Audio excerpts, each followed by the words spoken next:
this is at least a partial, if not a full, and we're reading this because there are several concurrences here, but it's written by Justice Barrett, which goes against the ruling that I just gave the guidance because she's one of the least junior justices, but she was assigned to write this opinion. And essentially what she says some say that the universal injunctions give the judiciary a powerful tool to check the executive branch, but she says federal courts do not exercise general oversight of the executive branch. They resolve cases and controversies consistent with the authority Congress has given to them. When a court concludes the executive branch has acted unlawfully, the answer is not for the court to exceed its power, sounding very much like they are limiting these injunctions. We know here that they have granted at least partially the stay to these preliminary injunctions, but they say only to the extent that the injunctions are broader than necessary to provide complete relief to each plaintiff with standing to sue. They say the lower courts have to move expeditiously with respect to each of these plaintiffs. It says the injunctions are also stayed to the extent that they prohibit executive agencies from developing and issuing public guidance about the executive plans to implement the executive order.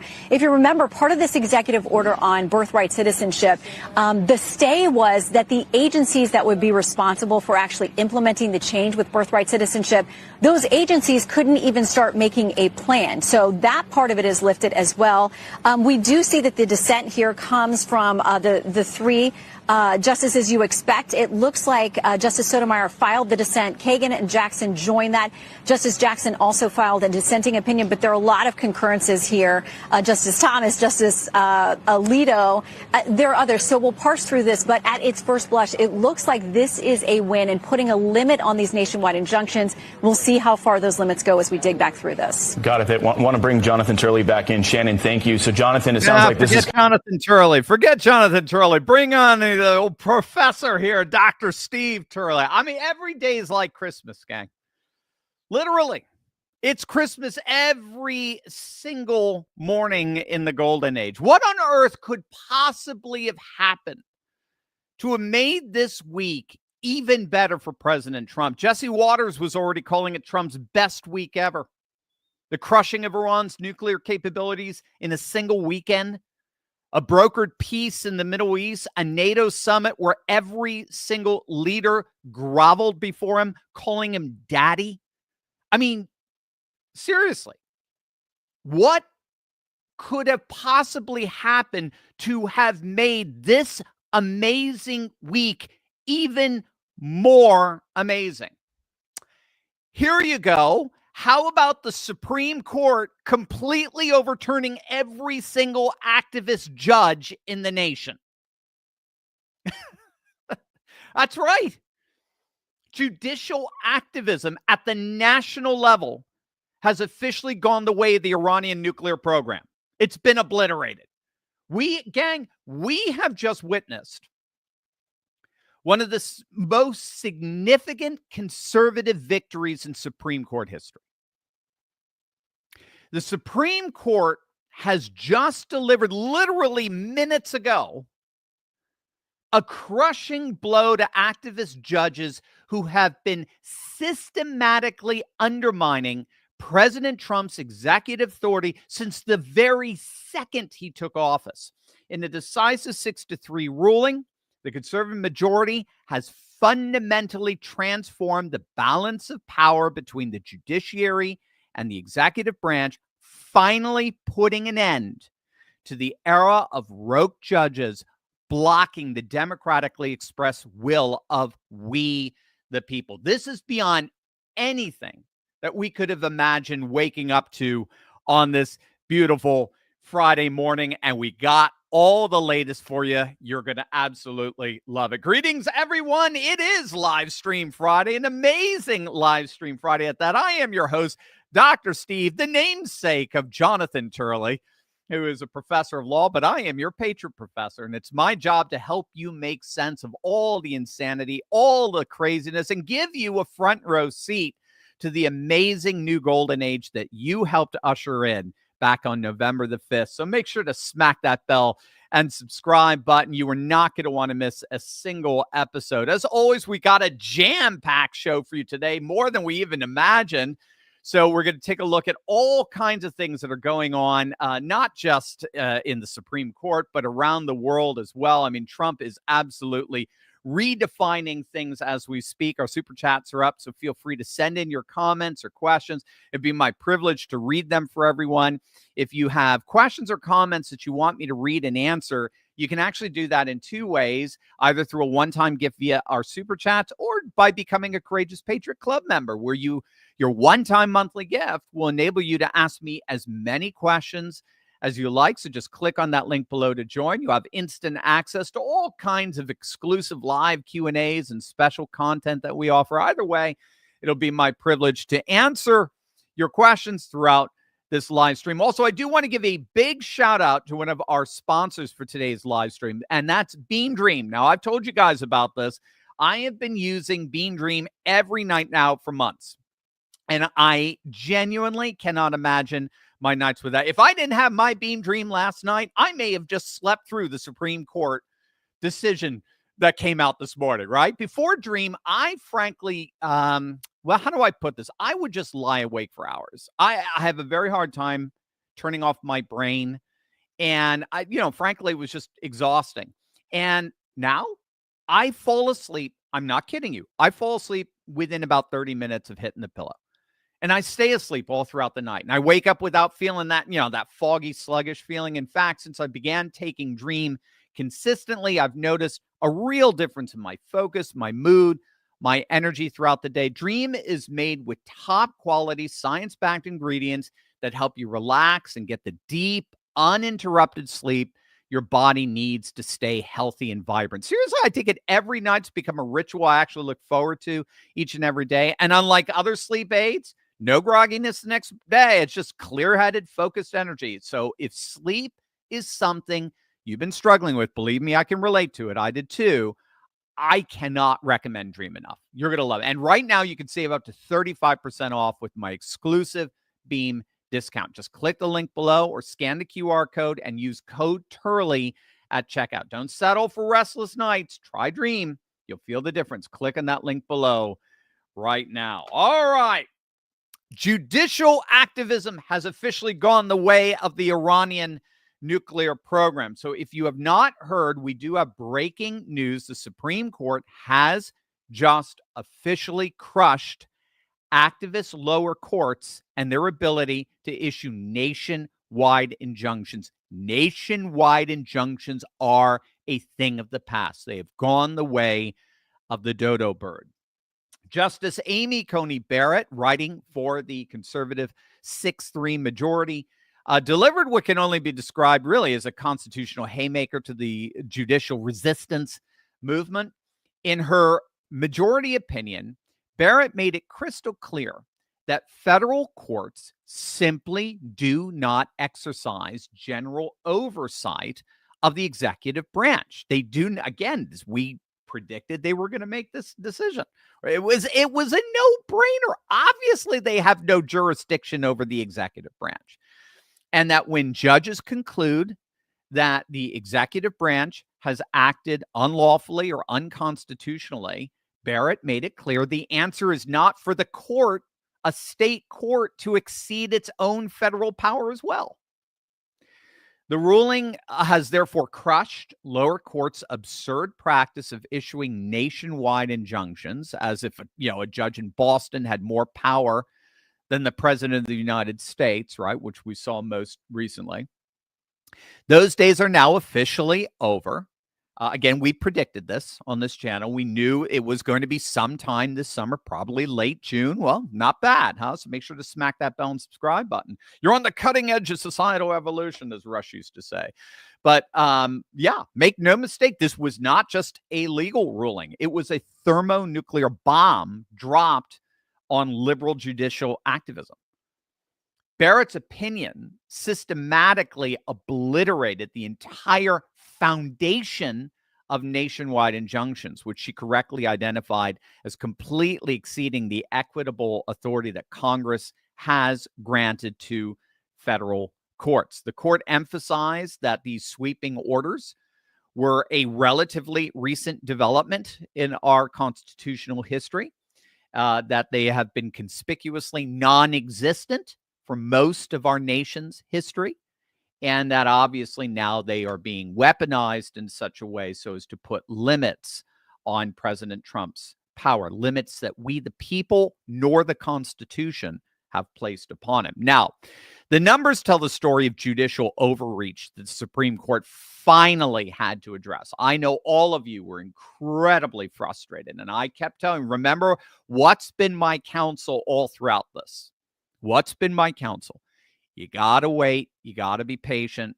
The Supreme Court is going to deal with this. There's just, again, there is no way they could come up with, for example, executive immunity, where which is predicated on the notion that non-executive powers do not have jurisdiction over executive authority. There was no way they could rule that way and then turn around and say, oh, yeah, sure, a federal court in Boston, sure, go ahead, shut down any executive order you want. Sure, go ahead, no problem. An executive order has no power even remotely compared to your gavel, no problem. We knew that was going to happen. You just had to be patient. And what we were getting nervous with is how long Justice Roberts was going to allow this nonsense to continue. That's it. It was just a matter of, I don't want to call Justice Roberts daddy for sure, being Chief Justice and all. I don't want to call, but when is the Supreme Court version of daddy going to come home and stop all of these kids from mucking up this constitutional order that we've all inherited? So anyway, according to Barrett's opinion, by the end of the Biden administration, she had pointed out that we had reached a state of affairs where almost every major presidential act was immediately frozen by a federal district court. So in fairness, Republicans were playing this game too to try to limit Biden's auto pen, but nowhere near in comparison to what we've been seeing with Democrats. Even more shocking, Barrett noted that during the first 100 days of Trump's second administration, district courts issued approximately 25 universal injunctions. I mean, I would think about that. 25. In just over 3 months, activist judges attempted to block Trump's agenda 25 times across the board. Right? That's, if you think it through, that's one nationwide injunction every 4 days. This wasn't judicial review. This was a judicial coup. A coup that has now been, as of this morning, officially decimated. All of this obviously got out of hand. And again, I know you guys were upset about it. I was too. Believe me, I was too. It was a blatant weaponization of the law courts, and it was driving us mad. In Trump's first term, we saw it. We saw where this was all going. In Trump's first term, his administration faced an unprecedented 64 injunctions, as compared to just 14 against Biden and a measly 12, a dozen with Obama. So as you could see where this was going. This was going to be the new weapon that the woke left was going to try to use to limit executive power. But it got even worse, and we saw that with Trump's second term. Federal judges have thus far issued more than 90 preliminary injunctions against the Trump administration since Inauguration Day. 90. And that doesn't even include the faster temporary restraining orders that judges implement to immediately block policies until they put like a permanent one, as it were. So to put this in perspective, according to the Harvard Law Review analysis, you might want to write this down. This, if you're talking with friends and family, you're still not MAGA, write this down. This will blow your mind. This is according to a Harvard Law Review analysis. More than half of all nationwide injunctions ever issued over the last 70 years, because they're relatively new. So over the last 70 years, more than half of all nationwide injunctions were issued against the Trump administration. More than half. Let that sink in. Well, that's because he's an autocrat. If he's an autocrat, then what the hell do you call these injunctions? What the hell do you call a non-elected jurist sitting behind a bench saying, no, I know you voted for this, but nope. 7 decades of American jurisprudence, and one president, Donald Trump, has faced more judicial obstruction than every other president combined. Now, as many of you know, the Supreme Court's ruling came in response to Trump's executive order on birthright citizenship. This was the key issue where the appeal was taking place. And of course, this seeks to end the automatic granting of citizenship to children born in the United States to illegal migrants or temporary visa holders.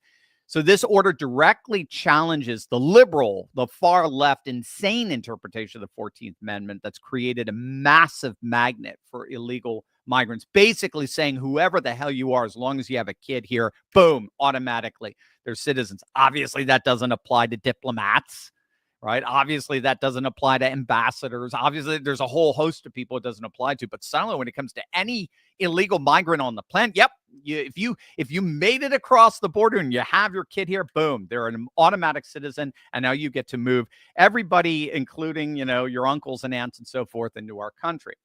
Within hours of Trump signing what I believe clearly is his constitutionally grounded executive order, activist judges, that basically ends birthright citizenship, activist judges in Maryland, Massachusetts, and Washington State all issued nationwide injunctions blocking its implementation. Why? Because it's unconstitutional? No, it's because they're liberals. It's because they're liberal activists disguised as jurists. So those injunctions are now, as of this morning, officially decimated. They're gone. They've been obliterated into nihilistic smithereens. Now, to be sure, do not careful on social media here. This is not yet an official Supreme Court ruling on Trump's EO on birthright citizenship. That has yet to come. It is a ruling that does allow his EO to continue to be enforced until the Supreme Court does finally rule on it. It's not going to be impeded any longer by district courts. That's the significance of today's ruling. Now, this, of course, it has the liberal media big mad. I'm Micah, do we have the MSNBC video? I just came across this before we went live. Effectively, yes. Yes, that's a distinct possibility, because if a state isn't allowed to obtain a nationwide injunction, then what the Supreme Court has said is every individual plaintiff, they can only get relief as to themselves individually and their children. So that means an individual, a U.S. citizen baby whose parents haven't obtained a lawyer, that the executive branch could deny them citizenship simply because they were not able to file a case to challenge the order as to them.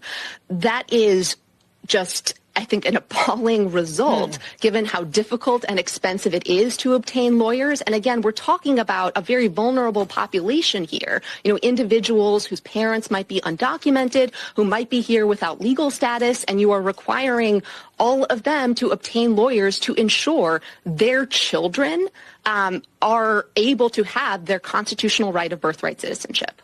Lisa, I know you want to weigh in too. Yeah, I think a couple of things, Anna. One is,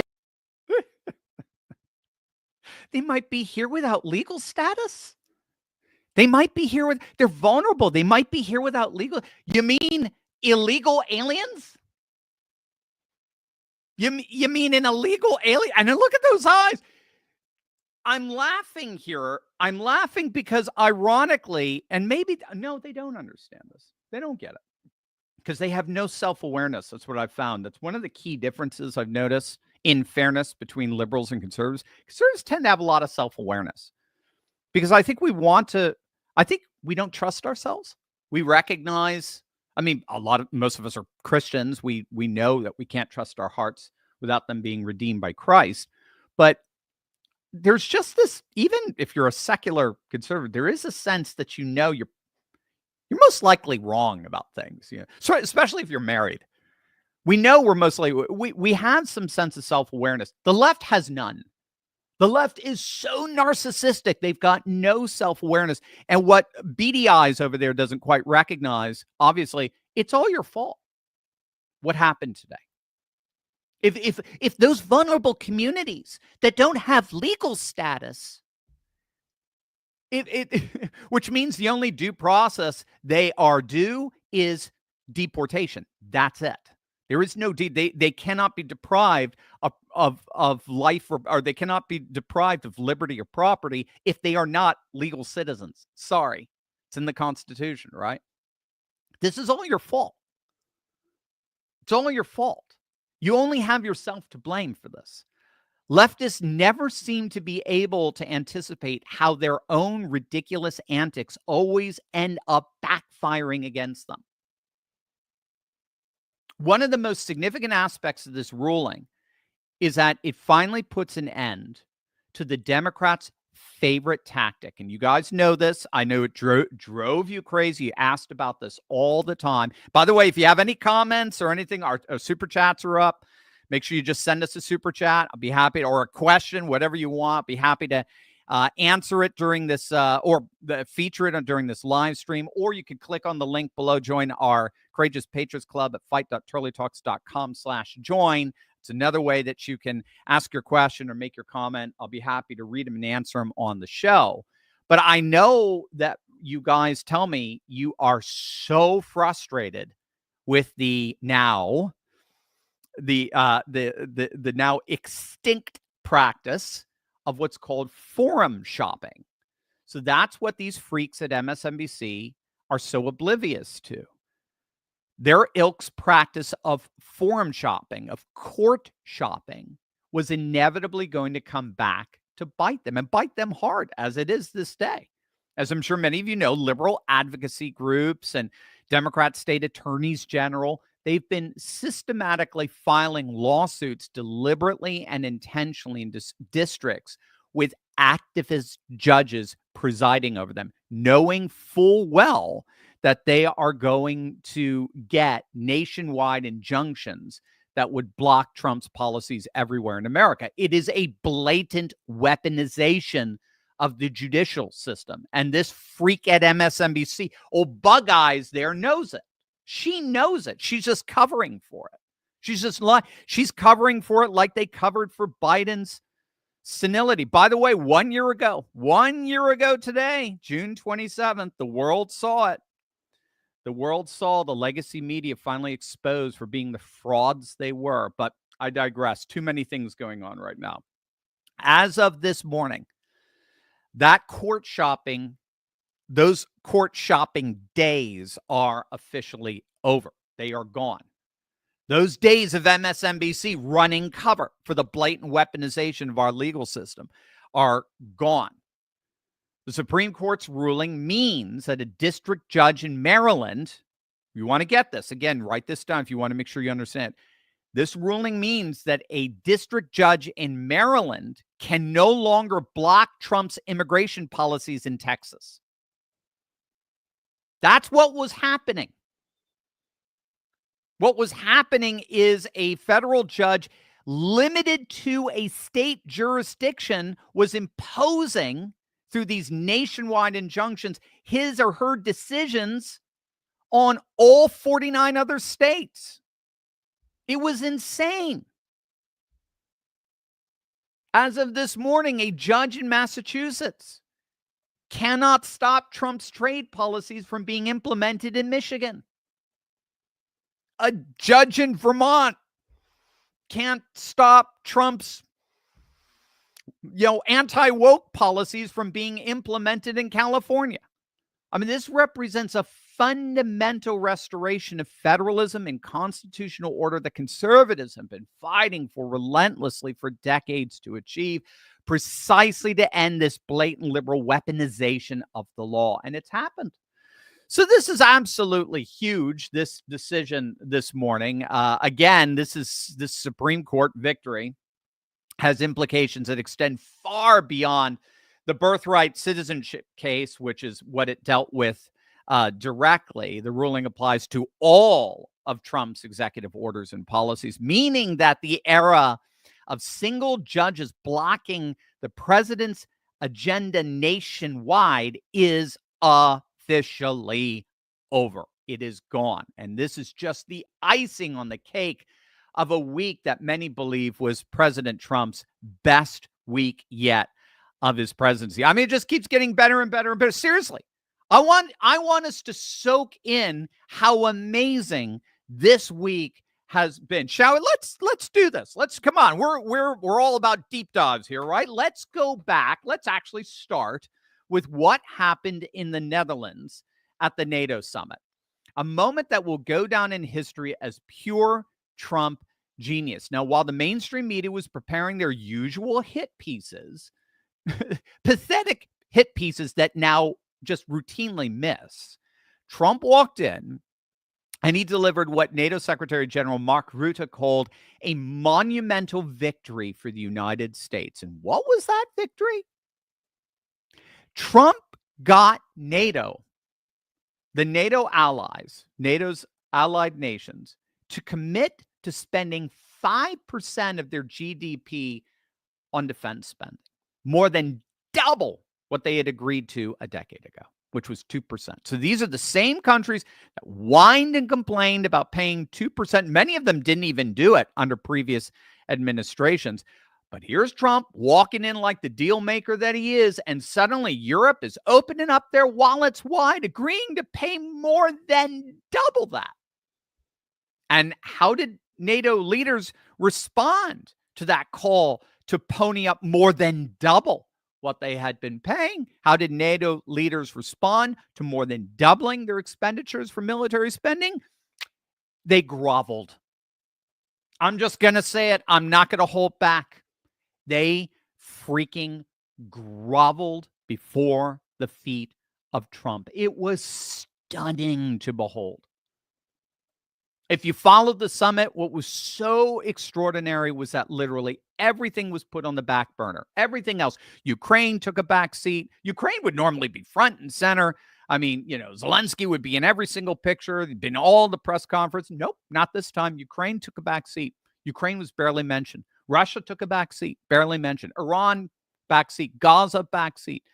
This summit's main focus was on appeasing President Donald J. Trump. That was the entire theme of this year's NATO conference, appeasing Trump. NATO leaders doing everything they possibly could to make sure that Trump does not take the United States out of an alliance that he has repeatedly called obsolete. Alex and Alexander, our good friends over at the Duran, were talking about this great video they had on it. They were calling this meeting absolutely cringe. And I think they're right. From a European vantage point, this meeting was absolutely cringe. Watching these NATO leaders grovel before Trump so obviously, they were so desperate to keep the United States engaged in the alliance and are willing to make any exaggerated promises, any lavish praise on Trump that they could think of to prevent him from pulling the United States out of NATO. And they noted, Alex and Alexander noted that Trump, in response, basically smiled and made no concrete commitments whatsoever, maintaining complete freedom of action for the United States, showing very little genuine regard for his European counterparts. In fact, Trump was it was so obvious in terms of what was happening there. Trump was even asked explicitly by a reporter whether he considered all the other NATO nations nothing more than mere children. Take a look. Mark Rutte, the NATO chief, who is your friend, he called you daddy earlier. Do you regard your NATO allies as kind of children? No, he likes me. I think he likes me. If he doesn't, I'll let you know. I'll come back and I'll hit him hard, okay? No? He did it very affectionate. Daddy, you're my daddy. What other world leader could do that? I ask you right now, what other leader could do that? To say these are historic times, I can't even, that would be an understatement. No one else on the world stage could be called the world's daddy and then embrace it and milk it the way only Trump could do there. Think about it. World leaders are literally thanking America for having Trump back in charge. Let that hit you. World leaders this week, especially, are literally thanking you for what you did on November 5th, bringing Trump back in charge. Whether they mean it or not is irrelevant. They're out on the world stage saying it. Daddy's home. And they have no choice but to grovel before him. This is what strength looks like, gang. This is what strength looks like. But wait, it gets even better. While Democrats were busy planning their next pathetic resistance march, no more tyrants, no more kings. While they were planning their next march that no one comes to, Trump, of course, just ended Iran's nuclear threat in a single spectacular weekend. The president announced, of course, earlier this week that U.S. airstrikes have completely and totally obliterated Iran's key nuclear enrichment facilities. Now, let me paint for you a picture of what just happened. Iran, which many consider to be the bully of the Middle East, again, even, fellow Muslims, particularly, they're Shiites, so particularly Sunni Muslims don't like Iran. I've talked to Sunni Muslims before on that. I've had Sunni Muslims tell me they're not real Muslims, and on and on and on. But this nation, which many consider to be sort of the rogue bully of the Middle East, they nevertheless served as the regime that Democrats like Obama literally handed pallets of cash to, right? They just got their 3-decade-long nuclear program wiped off the map in a single weekend. And then, as we had all these panicans on X freaking out that Trump was betraying his promises and that he had gone, full neocon and he was igniting World War III, we talked a lot about on this channel, all those hysterics. At the height of those hysterics, Trump comes out, and what does he do? He announces he's brokered a freaking ceasefire between Iran and Israel. I mean, think about that. He destroyed their nuclear capabilities and then got them to the peace table. Who else does that? I'm not being rhetorical here. Who else could pull something like that off? To make matters even more insane, oil prices as of the Monday after the bombing fell. Oil prices freaking fell. The stock market just the other day hit an all-time high. As it turns out, Victor Davis Hanson has a great piece. I try to read him every chance I get. But his latest piece, I think, pointed out, as it turns out, in the end, Trump seemed to have this political intuition. And the intuition was everyone in the end hates the Iranian regime. Everyone.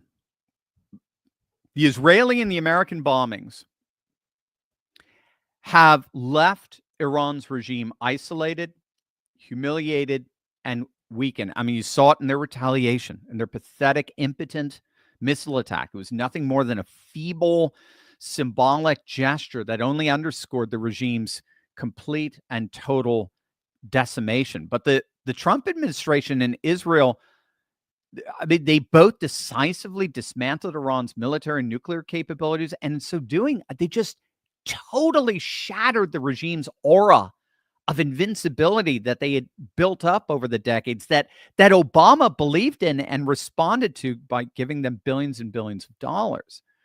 And in the end, the irony is that even Russia and China, two otherwise, allies with Iran. Iran's part of BRICS now, for heaven's sakes. But these two otherwise allies, even they largely turned their backs on Iran. On the global community, just tired of Iran's threats and terrorism and so forth. They frankly allowed the United States and Israel to act without interference or without any major condemnation, allowing Iran to basically face the consequences of their failed policies and diminished power. And again, at the very same time, here at home, Trump only served to solidify his political power. So he's crushing it on the world stage. He recognizes that Iran, in the end, really did not have any friends, and whatever proxies that they did have, from Hamas to Hezbollah, the Houthis, were largely defanged. He not only recognized that abroad, but here at home, he recognized that these strikes would crystallize the strength of his base more than ever. Take a look at the latest Trafalgar poll, by the way. This is a general poll. 58% of likely voters approve of the way Trump handled the Israel-Iran conflict, including the bombing of Iran's nuclear facilities. Just 39% disapproved of it. In the latest YouGov poll, 86% of GOP supporters support Trump, GOP voters support Trump's bombing of Iran's nuclear facilities. You heard that right. 86%, 94% of self-identified MAGA loyalists, 94% support it. And we've talked about this on a number of occasions. I'm actually supposed to talk to Matt Gaetz tonight on his show. I think it's taped. It's probably going to go on this weekend, but we're going to be talking about this with Matt later on tonight. But the fundamental reason why I believe Trump's poll numbers are so high, why his support is so solidified, is because his attraction is literally mythic in nature. And we've talked, if you're a regular to this channel, if not, make sure to smack that bell and subscribe button. But we've talked about this on a number of occasions. Trump's mass appeal and his devotion and the loyalty of the MAGA faithful is not ideological. It's not political. It's not economic.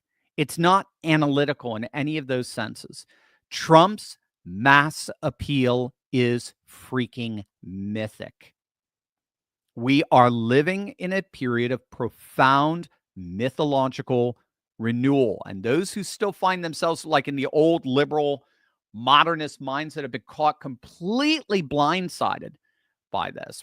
It's called remythologization, and it involves reconceptualizing or replacing a society's existing dominant myths in light of what are often dramatically changing disruptive circumstances. So remythologization takes place at critical historical moments of extraordinary disruption and global changes, and I think that is exactly what's going on in our time today. The 20th century scholar Oswald Spengler observed that historically, when populations fear the end of their cultures, the decline of their civilization, those same populations witnessing their social order suffering from severe stagnation, political paralysis, they almost always put their hopes in what Spengler called a Caesar figure. So this is the mythic prototype of a larger than life figure who the people believe can actually rescue their nation. And in other words, a Caesar figure is a person who rises up and publicly fights for and defends civilization from the forces who seek to destroy it, both from without and from within. And even CNN at one point openly recognized that Trump, particularly Trump 2.0, was more akin to a conquering Caesar than anything else, especially as you just saw, as he enters in those UFC arenas looking like Caesar entering into the Colosseum. And while all of this is happening, while Trump is rising to this literal mythic status, what are the Democrats doing? What's happening to the Democrats and their pathetic mouthpieces in the legacy media? Again, gang, butter the freaking popcorn. This is where it gets real fun. But first, if you are just joining us, I'd love to hear your thoughts on all of this. We have, of course, the breaking news that the Supreme Court has finally crushed these activist judges and has destroyed nationwide injunctions so that now a judge in Boston can no longer issue an injunction that blocks the implementation of, say, Trump's border policy or his deportation policies in Texas. They are limited to what's going on in Massachusetts, not what's going on anywhere else in any 49 states. Huge, huge ruling. We knew it was going to happen. I told you guys. I'm going to do a little I told you so here. But if you want to talk about that, if you want to ask questions, whatever it is, just make sure you click on that link below. Join our Courageous Patriots Club at fight.turleytalks.com/join, or you could just send us a super chat. We'll be happy to answer it in due course. Go ahead and say, don't worry, we're going to connect. If you send in a super chat and I haven't addressed it yet, it's just because I can't do two things at once. I promise if you send in a super chat, we are going to address your question or read your comment, whatever you like. So just let us know what you think by either clicking on the link below and joining our Courageous Patriots Club, or by sending in a super chat. We would love to have you as part of just the contributing community to our channel. Also, have you noticed that every single time Trump's name surges in the headlines, gold goes up with it? It happened the day he took office, and it's still going up. I love gold. I know many of you who have been on this channel for a while know I absolutely love gold, and I love how gold doesn't just love Trump. It rallies around him. If you bought gold the day he became president, you'd be up almost $400 an ounce by now. It's astonishing. It's really no surprise. Under Trump's first term, the price of gold soared a staggering 53%. He's even been talking about the U.S. going back to a gold standard. Oh, it's so beautiful. I love gold. It's so beautiful. Here's the thing. Gold, as you know, has been used as a store of value for centuries. The government can't easily manipulate it. It's known as a hedge against market risk and inflation. It's outside of the Bretton Woods system. So, the central banks start going crazy. Gold is our hedge against that craziness. And just ask yourself the question, how high do you think the price of gold is going to go under Trump's second term? If it went up 56% his first term, what's it going to do in the golden era, gang? Gold, is it going to continue to just break record after record after record in 2025 and beyond? Learn more about the benefits of precious metals like gold and silver with a free copy of the Gold and Silver Kit sent directly to your doorstep. You'll learn even about an IRS loophole that allows you to diversify your savings with gold and silver. Get this, tax and penalty free. Sweet. So don't wait a second longer. Click that link below and get your hands on your own free copy of this kit and start your gold and silver journey today. Oh, man. Amazing stuff. The golden age. Amazing stuff. Definitely get into gold if you haven't already done it. I mean, again, the sky's the limit as far as how high this thing can go. As in my opinion, as they say, right? We really are witnessing something, frankly, extraordinary. And it's not simply the astonishing rise of Trump and the MAGA movement and their dominance in literally everything domestic and international. We're also witnessing at the very same time the complete meltdown of the Democrat Party happening literally right before our very eyes. I mean, there's no way around this.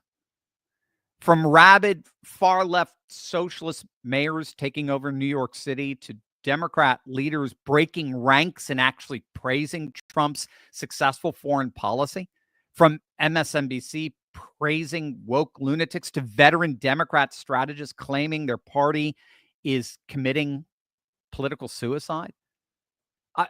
The left is falling apart faster than a house of cards in a hurricane. Let's start with our good old friend, the veteran Democrat strategist, Jane Carville. Jane Carville. That's right. Raging Cajun.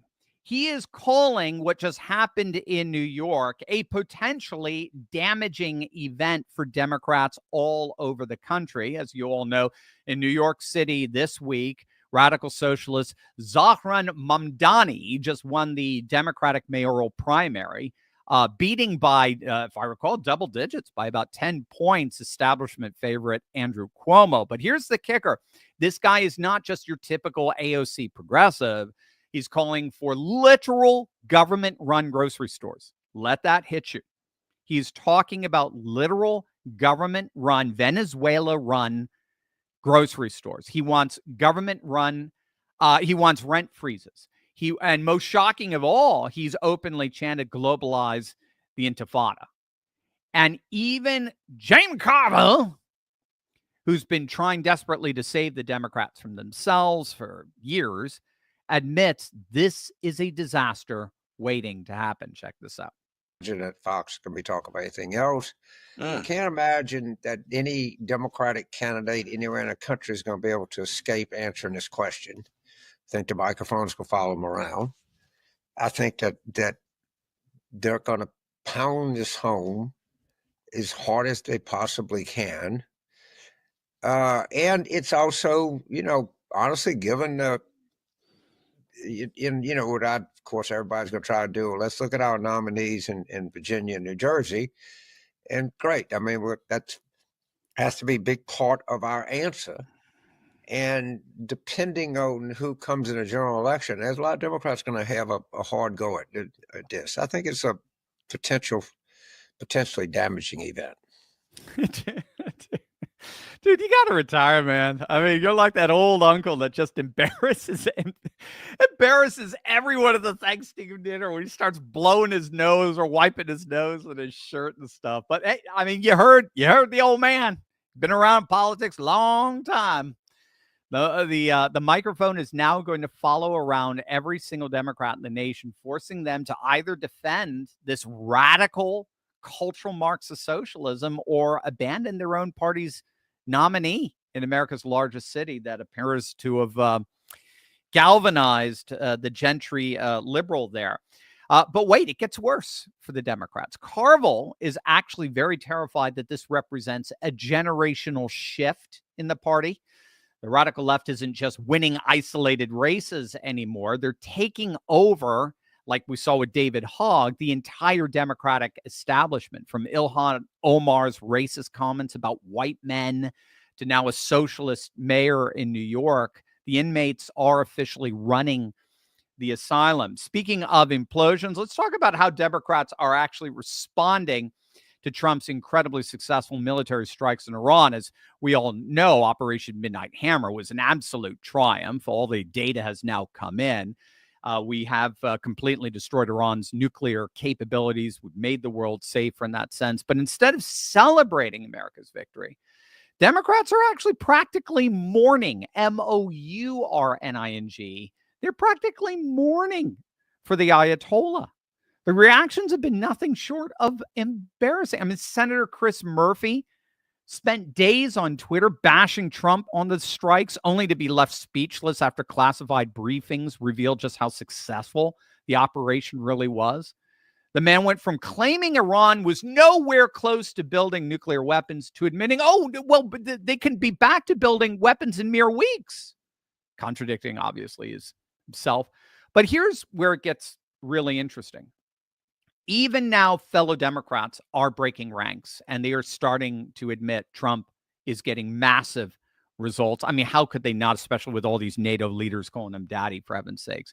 Former Obama chief of staff Rahm Emanuel, no friend of Trump, obviously, but he had to grudgingly acknowledge the president's success. Emanuel admitted, I don't agree with the president of the United States on many, many issues, but dude, you got to admire it when the United States says all options are on the table, and then he just proved all options really were on the table. Emanuel was joined by Democrat Senator John Fetterman, of course, who had to admit Operation Midnight Hammer worked and it made the world safer, and he 100% supports it. So what you have here are basically these two major factions opening up inside the Democrat Party. You got the far left lunatic side of things that are doubling down on the 80-20 doom loop. And then you have the relatively more sane, rational, like leadership or traditional leadership Democrats like Rahm Emanuel and Fetterman and just the Ragin' Cajun, who are all in their own way openly praising Trump for his world leadership. And the lunatics don't know how to handle that. The lunatics are like, well, then go and join the Republican Party. You know, they're literally excommunicating anyone that would even dare to claim that orange man bad might actually be somewhat good. So what this means is that the Democrat Party is experiencing a complete identity crisis. Their base has been captured by radical socialists who want to transform America into something unrecognizable, something akin to Venezuela. All the while, their foreign policy experts find themselves defending America's enemies and opposing successful military operations that protect our homeland, but all at the same time, their more sane leadership counterparts are actually beginning to ally themselves more and more with Trump and his foreign policy. It's so bad. Things are so dysfunctional in the Democratic Party right now that you have the likes of Chris Cuomo coming out and blatantly telling AOC, just leave the party because all you're doing is destroying it. How do you keep them from having the nuke? Impeach Trump is the opposite of having a better idea. You're killing your party. You're killing your party. And look, I hope it works out for you. I hope you guys splinter off and become, whatever you really are. Because you're not a capitalist and you're not a Democrat. And, you can say, well, what do you know? I was raised by a real one. I was raised by a real one. Go ahead and criticize Mario Cuomo. What's going to be your biggest insult? That he spawned me and Andrew? Is that going to be the best you have? Because you ain't shit compared to him. Not in terms of intelligence, not in terms of success, not in terms of pedigree, not in terms of philosophy, not in terms of mission, not in terms of eloquence, not in terms of charisma, not in terms of anything. Certainly not electability. You are killing your party because you are not a real one. Because you're doing what's good for you in a vacuum with your little social media following. You're no different than a pod bro. And you're killing your party. And Democrats better wake the fuck up and realize that you're better than this. Be with the 80, not the 20. Okay? Stop doubling on that 80-20, doubling down on that 80-20 issue. You're killing me, Smalls. That's what I got in my head right now. Was that the Sandlot? You're killing me, Smalls. You're killing the party. Make no mistake. The liberal panic we're seeing right now is 100% real. That is genuine bona fide panic from a fellow from admittedly one of the most successful families in national Democrat politics, Mario Cuomo. I know it's my backyard. I grew up in Connecticut. They know their time of unchallenged influence over American domestic policy is over. And they know that their time of unchallenged influence over American foreign policy is over. They know the American people can see the difference between Trump's obvious, objective, explicit results and their obvious, explicit failures, objective failures. They know that everything began to completely unravel 1 year ago today exactly. 1 year ago today exactly. Mike, I don't know if we still have that video of Biden melting down on the night of June 27, 2024. Let me know if you do, if you can find it. But that's when the entire world witnessed in that debate disaster that the legacy media and the Democrat Party were frauds. They were 100% frauds. They did everything they possibly could to try to cover up Biden's failure. Here you go, gang. Go for it, Micah. This was 1 year ago today. That we're able to make every single solitary person eligible for what I've been able to do with the COVID. With dealing with everything we have to do with. Look, if we finally beat Medicare. Thank you, President Biden. President Trump. He was separating babies from their mothers, putting them in cages, making sure the families were separated. That's not the right way to go. What I've done since I've changed the law, what's happened? I've changed it in a way that now you're in a situation where there are 40% fewer people coming across the border illegally. It's better than when he left office. And I'm going to continue to move until we get the total ban on the total initiative relative to what we're going to do with more Border Patrol and more asylum officers. President Trump? I really don't know what he said at the end of that sentence. I don't think he knows what he said either. And what gave it away? I don't know if you could freeze frame here. What gave it away is just those facial expressions that Biden would give to while Trump was speaking, where he'd just be staring off into literally Neverland, and he just looked so exhausted and just so that's a pretty animated one of all of them. But yeah, I mean, there were a few of them where he just looked like he was gone, and that was it. That was it. I mean, look, everybody, well, most people knew it by then. Trump was already up in but they were so desperate to try to change the polling collapse that Biden was going through that really did start back in August of 2021 with the Kabul disaster, the Afghanistan pullout.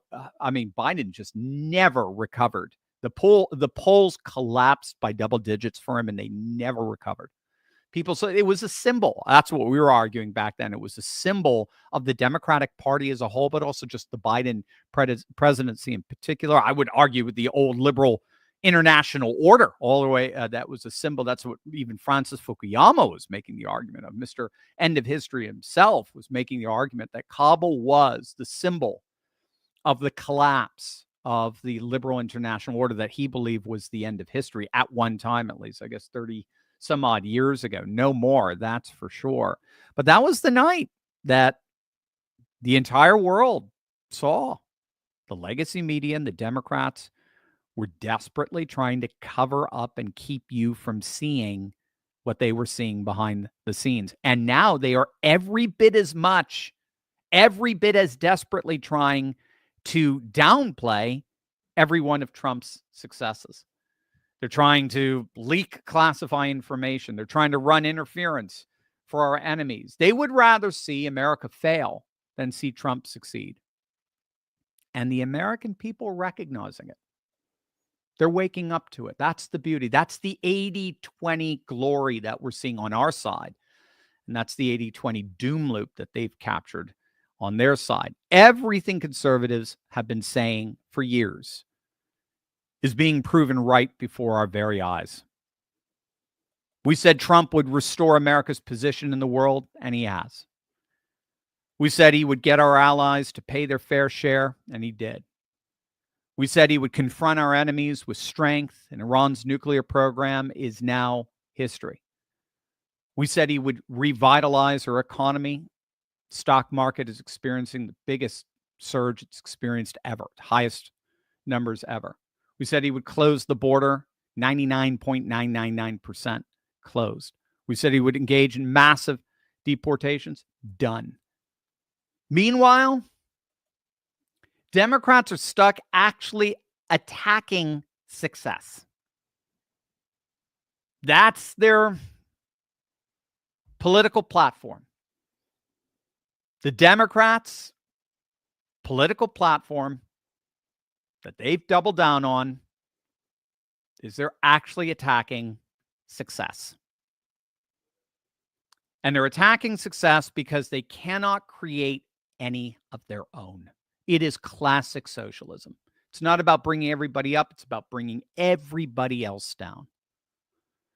Speaking of, they are watching their entire world crumble as Trump delivers victory after victory after victory. The contrast simply could not be clearer. Trump gets results. Democrats give excuses. Trump projects strength. Democrats project weakness.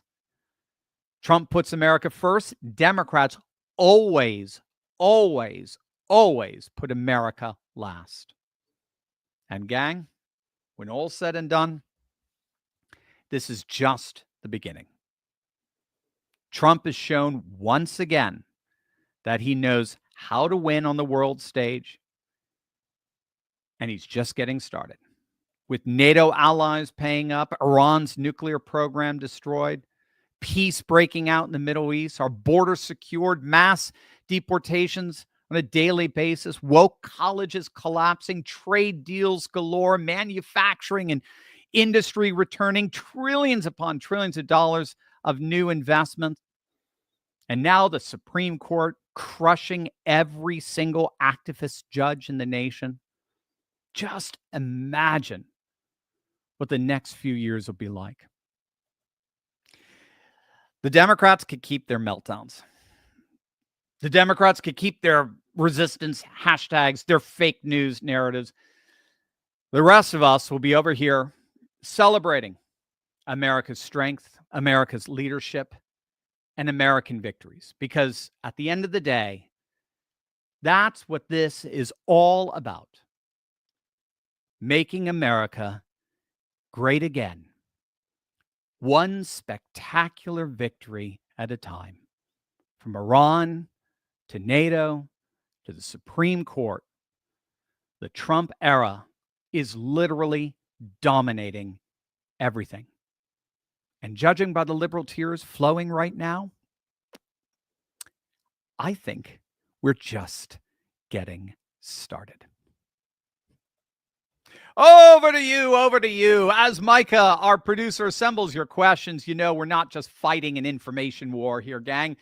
There's another war that's happening that many of us don't know about, and it's in our guts.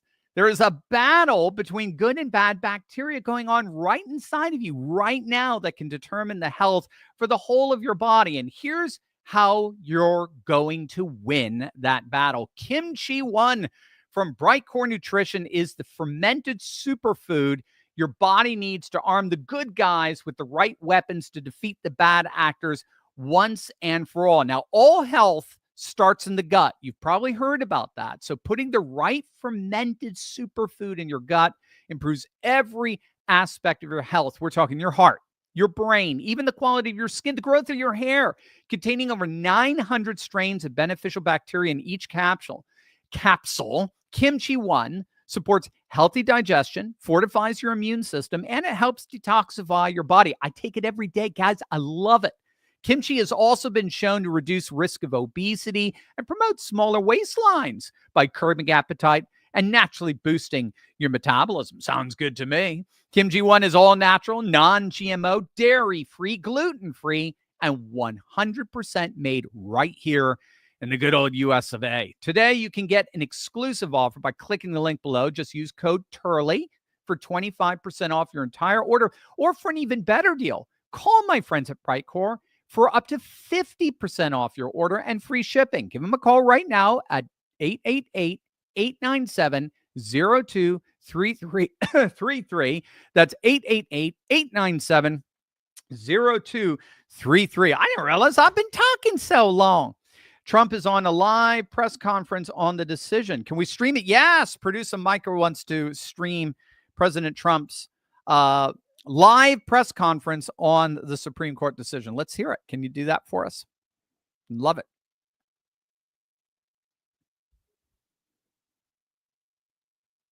Well, while you're hooking it up, is there a way I can answer a question in the meantime? Deeper, here we go. Blowing up. Incredible thing. I don't know if you heard the general. He was very impressive. Raisin Cane. You know, he's the one that beat ISIS for me. And he did it in a matter of weeks. And I was told it was going to take 4 or 5 years. And when I got this job, I always said, if I get this job, I'm going to put that guy as the head of the Joint Chiefs of Staff.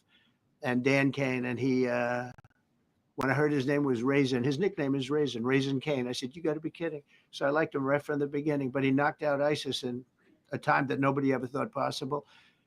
And when this attack was completed and so successful, I said, now I know how you knocked out ISIS so quickly. But we have the best people. We have the best equipment in the world. You know, I rebuilt the military during my 4 years, during my other term.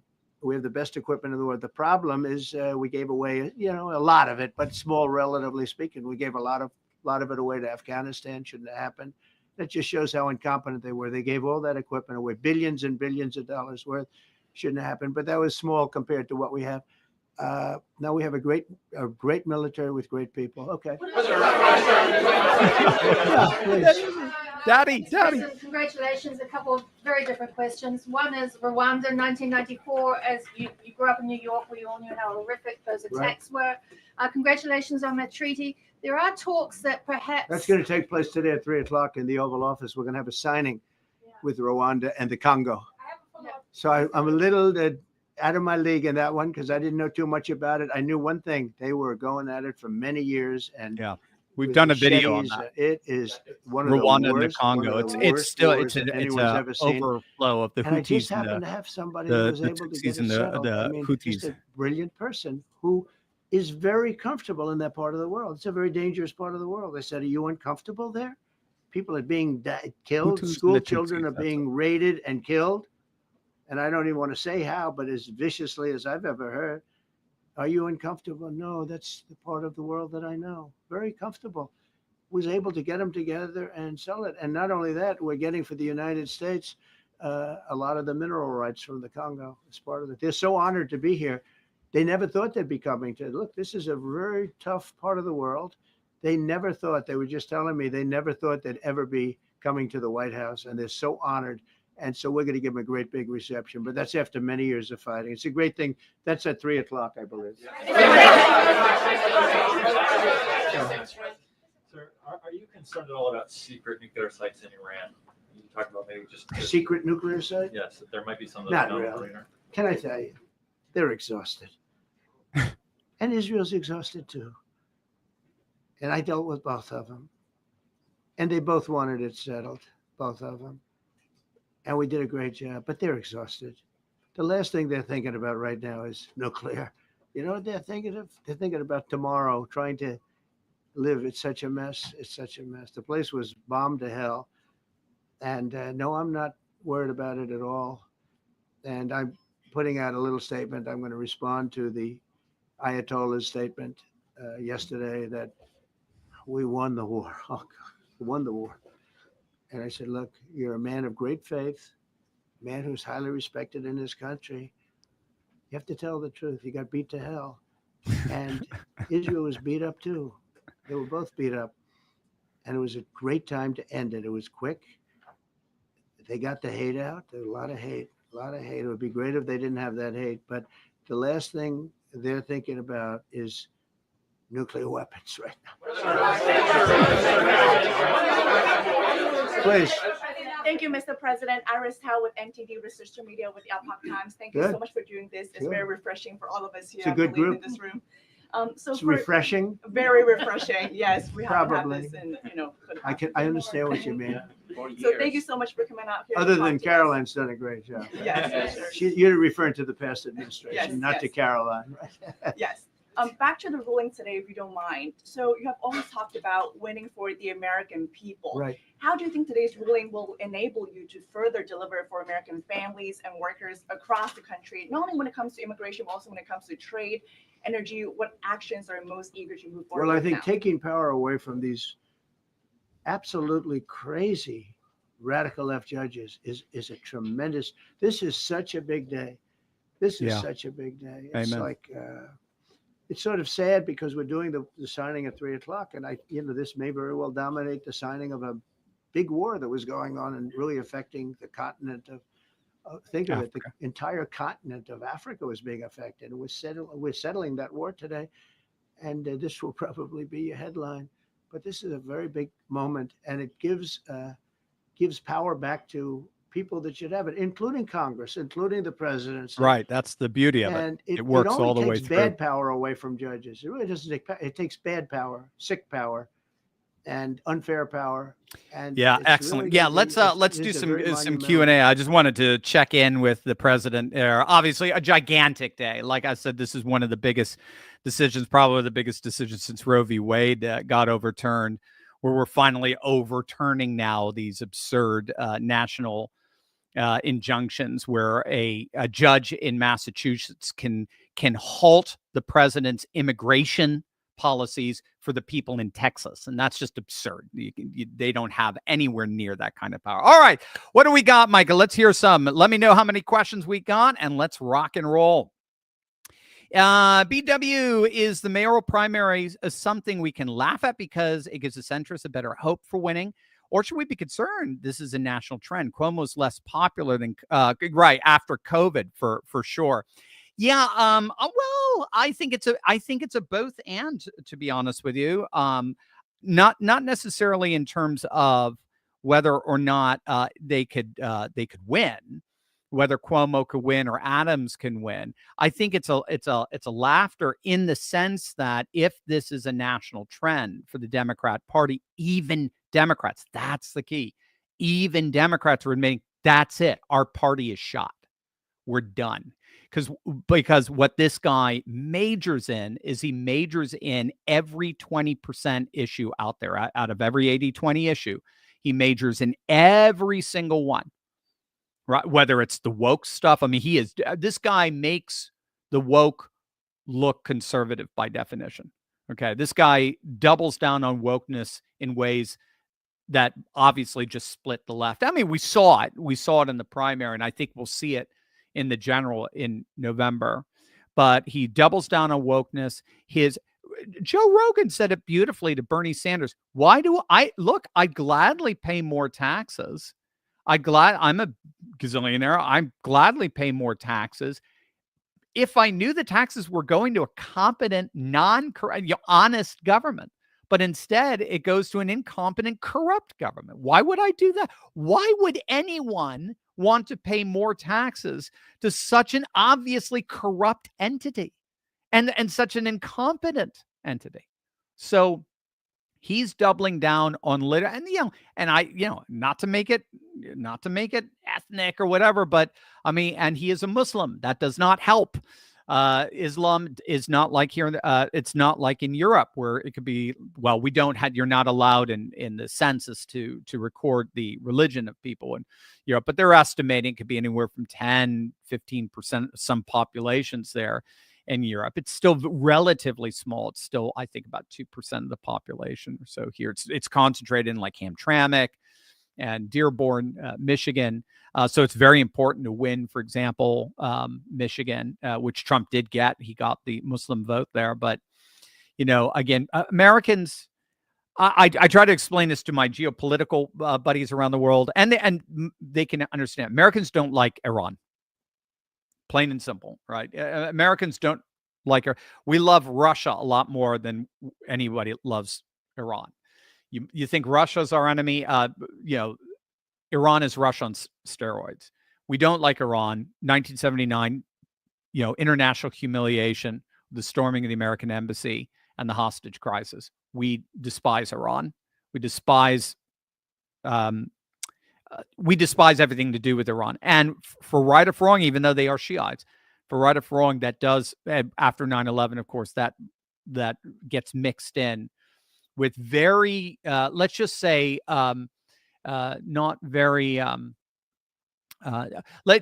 very suspicious attitudes towards Muslims. So anyway, that's just, if the Democrats double down on this guy as their new leader, they're shot. Robo Guy, for midterms, Congress is full of traitors. Thune is a bigger weakling than Mike Johnson. He's practically allowing the big, beautiful bill to be gutted of MAGA proposals, and they refuse to pass any election reforms. GOP may have trouble. Yeah, we'll see. We'll see, RoboGod. The only problem I have with that analysis is it's right for the exception, or not even for the exception. It is right, and the Democrats are doing a lot worse, if you can believe it. As frustrated as we are with Senate Republicans, they are the House of Lords. It is literally neocon Mecca. As frustrated as we are with them, and believe me, I think it's going to get worked out. I don't think you have to worry about. We can talk about the parliamentarian if you want and all that sort of stuff, but it's going to get worked. They have no choice. It's either that or we face the single biggest tax increase in American history, and they're not going to do that. Trump has way too much political power at this point, so it's just not going to happen. But yes, there's all this difficulty, and the making of the sausage is pretty messy, so forth. But you think we got issues in the Republican Party? Dude, I mean, the Democrats are literally talking about severing in civil war, and they don't know what to do. They've got no leader. They've got no issues. They've got no money. They're behind in voter registration. I gave you the 5 reasons last night on why Republicans look like they are actually going to pick up seats, both in the Senate and in the House. We got the redistricting going on in Ohio and Texas. That's going to net us a new 7 Republican deep red seats. That's a bit of a firewall for us. So Democrats are they're in total disarray. So I'm with you. I'm Robo Guy. You're absolutely right with Thune. I mean, he's incredibly disappointing. Rhinos are there. Yep. Thank God we have such weak Democrats. Things could turn around. We could get weaker and they can get stronger. But right now, all the political power and minutia right now is with the party that has the leader. It has the issues. It's got the money. And that's just, the Democrats are just out of that now. But yeah, amen, Robo. I'm with you 100% there. Me vida loca. Why is John Thune bowing down to the unelected parliamentarian that took lessons from Barack Slammy Obama? I love it. I can't answer. Trent Lott, I believe, was the last one to fire a parliamentarian. Remember Trent Lott back in the day from Mississippi? And I don't know why John Thune isn't playing hardball. He needs to learn to do that. Well, you know why? It's probably because of other Republicans. So the Republicans are telling him not to do it. Well, I don't know who. I'm assuming it's the Lisa Murkowski's, it's the John Cornyn's and so forth. Keep an eye on Lindsey Graham and what he has to say about things. He tends to be the overt, because he can't help himself. The most dangerous place in the world is between Lindsey Graham and a camera, especially if Sean Hannity's on the other side of that camera. So he can't help himself. He's got to go out and talk, and he's just a prima donna in that sense. Keep an eye on what he has to say. I think we're making more of this parliamentarian stuff than we should, to be honest with you. I may be wrong on that. It'll turn out. I don't think it's that big of a deal. The parliamentarian isn't. I know, and you guys know this. Maybe you didn't know. The parliamentarian was put in there so that the vice president did not have to be involved with every bill. The parliamentarian is basically a representative of the vice president. That's as I understand it. And the parliamentarian is there to advise. That is it. The parliamentarian does not set rules. The parliamentarian is an advisor. Now, of course, we politicize that. That gets politicized. And the media, of course, if it's on the Democrat side, the media just simply amplifies that politicalization to turn the parliamentarian into like a referee whose calls are binding. And it's not true. So, of course, the parliamentarian could be fired. But I'm assuming that there are Republicans, ranking Republicans that don't want Thune to do that. The parliamentarian can be formally overruled, but that would take a 60+ vote. That's not going to happen. Or just simply, in the end, JD shows up. Also, as I understand, that's all JD has to do is JD has to be the one presenting the big, beautiful bill when it gets voted. And the parliamentarian has to take a step back.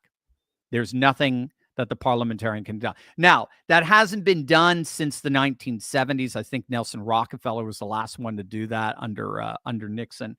So it is considered controversial and blah, blah, blah.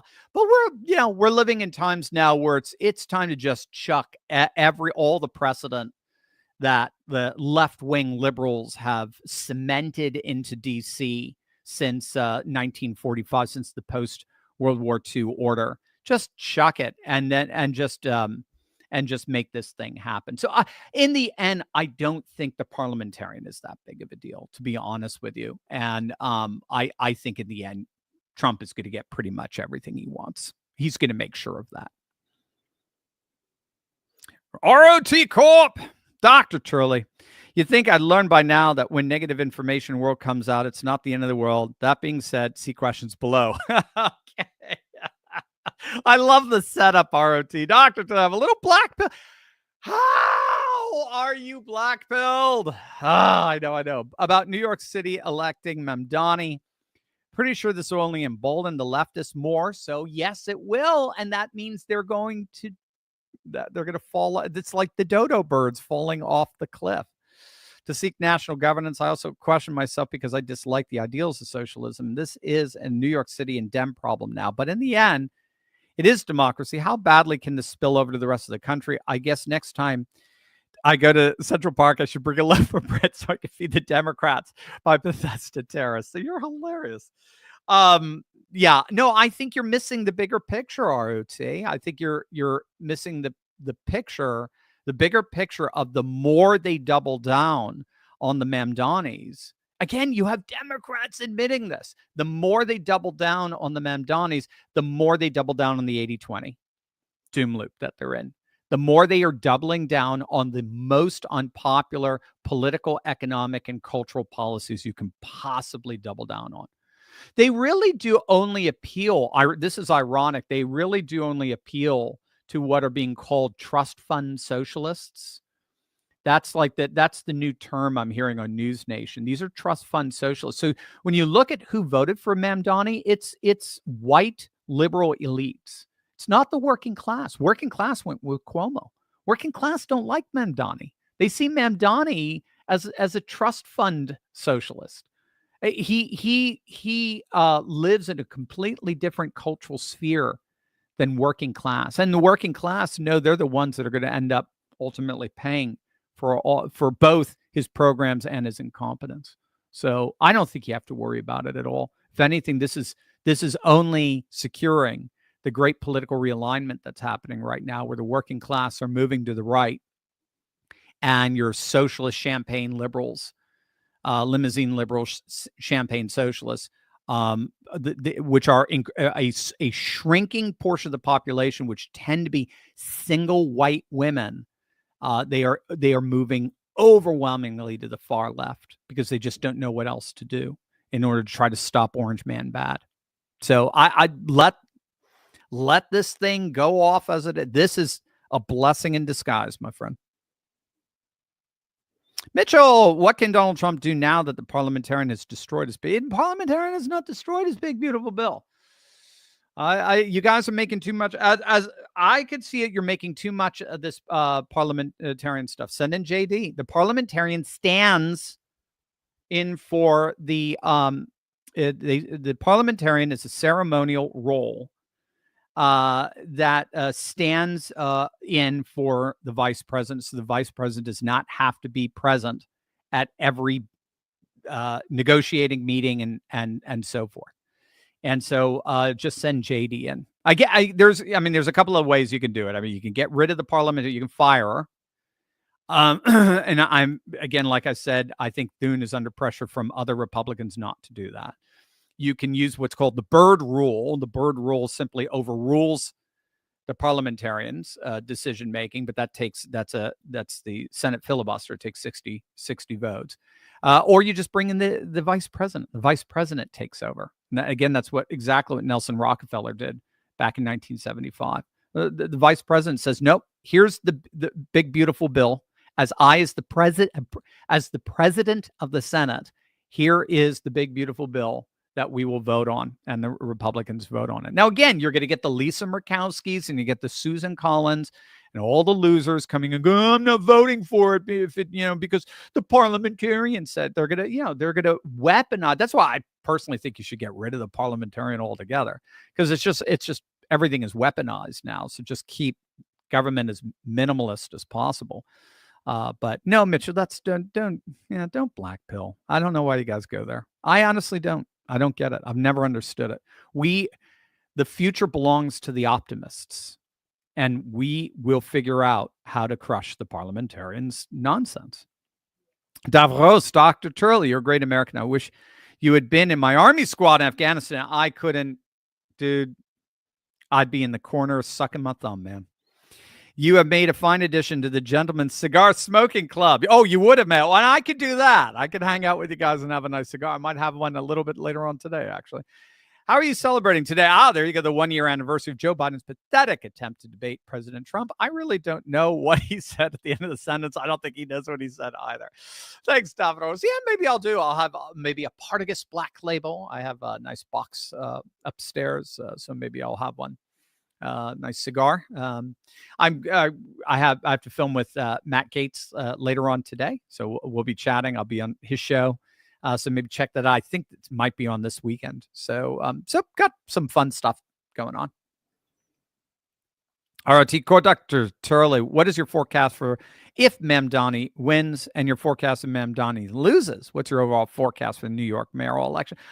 I have to this primary was so early, artificially so. They rigged it so that Mamdani would win. So I don't know. I haven't assessed what I think is going to play out. We'll have to see if Adams and Cuomo are both running. If they're both running, they're going to split the independent vote, and Mamdani will almost certainly win. If one of them drops out and they kind of run together, same with Sliwa, if he can drop out because he's not going to win. We'll see. We'll see how it all hashes. For all I know, the left splits its vote completely, and then all of a sudden the right sneaks in and wins with 25, 30%. We'll have to see how that plays out. Either way, if Mamdani does win, the Democrats have a new leader. He will be seen as the new leader. And this is a guy who makes AOC look moderate by comparison. And this is just it's going to be very hard in Jersey, in the election in Jersey, and even Virginia to a certain extent, for these candidates. When they're asked, do you support what he said? Do you support globalizing the Intifada? Do you support state-run grocery stores? Do you support sending tens of millions of dollars to trans care for kids? Do you support all that? Do you support he's not even talking about a sanctuary city. I mean, he's literally talking about like arresting ICE agents and stuff like that. Do you support that rhetoric? Let's see what they have to say. Let's see how you do with the working class in both Virginia and New Jersey. I mean, you'll do great with the single white female, but let's see how you do with everybody else, or the Latinos or black men. Let's see how they do. It'll be a disaster. Vaughn, Dr. Steve, what is the end result of the purity spiraling? How does it exhaust itself? I guess it's collapse in the end. So, there's been stuff written about this, like with the Soviet Union, where the Soviet Union ended up getting into this ideological rat race where you got promoted not because of competence, but like you're saying, the ideological purity. And it did end up imploding. It was a system that can no longer sustain itself because really the last people that should be in positions of leadership are. And we're seeing the same thing with our bio-Leninism, what they call, with the identity politics. So because you have the right race and gender and sexuality boxes that you're checking off, and they're infinitely, reduction. There's subcategories in all of those larger genus, the species that come under them, geni, I guess I should say. Just with Kamala Harris was a perfect bio-Leninist candidate, and just look at what's happened to the Democrat Party as a result of that. So again, in bio-Leninism, you're getting promoted not because of your competence, not because of your qualifications. You're getting promoted because of of all the identity boxes you get to check off, so that inevitably the last people who should be in positions of management and leadership end up getting in those positions. And then because becomes an inherently incompetent system, the thing falls apart. So the way the Republican Party, for right or for wrong, was able to survive in its wilderness periods, period after McCain, or it's period after Dole going back, period after McCain, period after Romney, and then Trump 2020. The way it was able to stay afloat is it still had some leadership. And it certainly had, in fairness, even during McCain's tenure is kind of over, because the person who leads the party obviously is the president, the successful presidential candidate. The person who leads the other party is the one who lost, is the presidential candidate who lost, but it was still who galvanized and who fundraised and who provided some kind of leadership, overall leadership for the party. And, in 2010, you did have the Tea Party revolution. And so, it was Boehner and all that. It was kind of pathetic, but nevertheless, Mitch McConnell. But nevertheless, you did have some leadership in the party.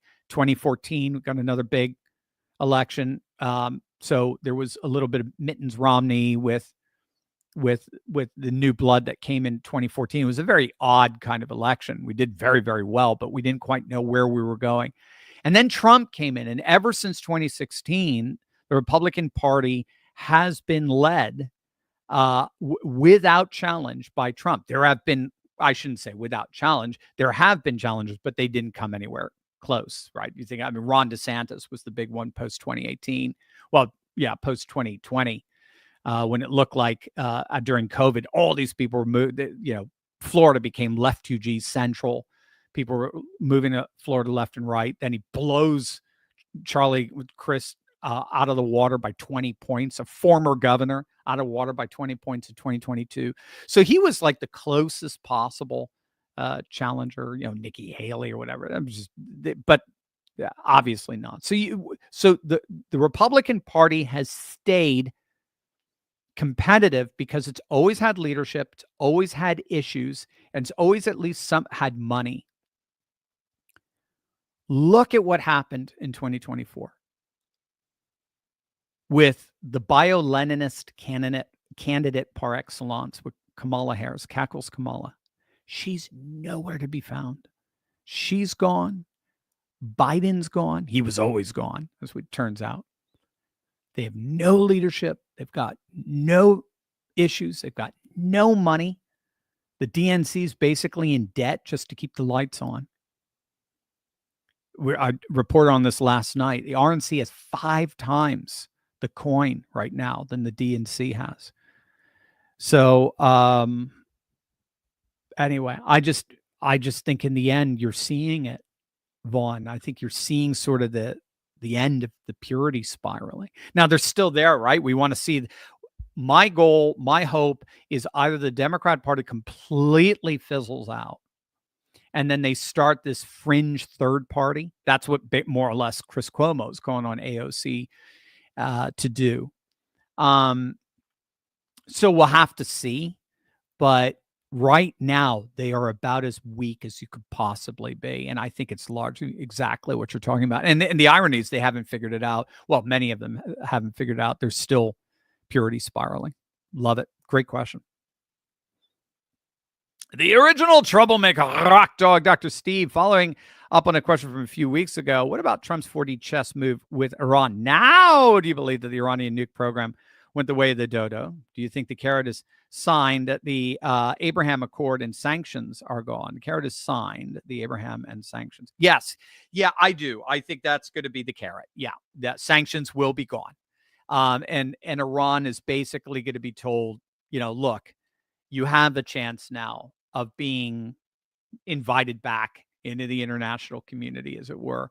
And it's a bright new future for you. We don't want regime change. Keep the theocracy. As a matter of fact, constitutional theocracies are the most popular form of government, as I understand it right now, that are forming in Iran. In many respects, was technically the first one in 79 with the revolution. So yeah, absolutely. Just keep doing you, but stop. I mean, Iran had one leverage piece in all international negotiations.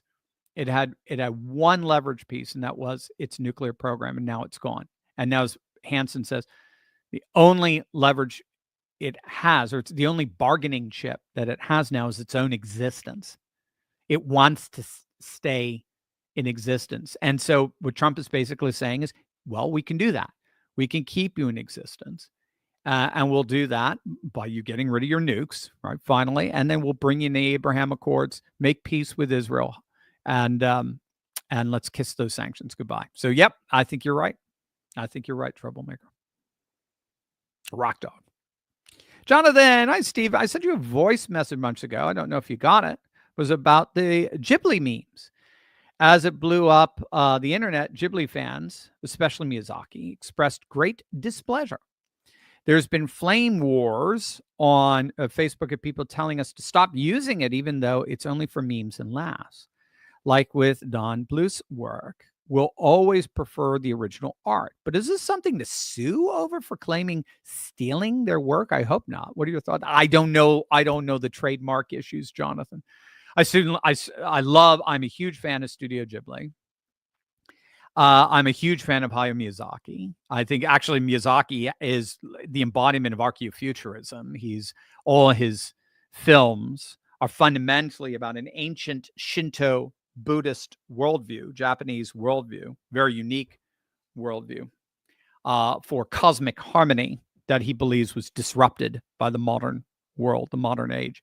So he uses modern technology, modern animation, modern film, modern theater, modern music, and so forth. He uses modernity as a way of communicating this robust, beautiful, rich, flourishing archaeo-traditionalist vision. So he is archaeofuturism embodied. I'd like one of my bucket list things to do is to write a book on the I don't know what maybe I'll just call it Spirited Away or something like that.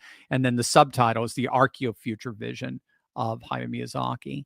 I don't know, unfortunately, I don't know any of the copyright issues that you might run into using Studio Ghibli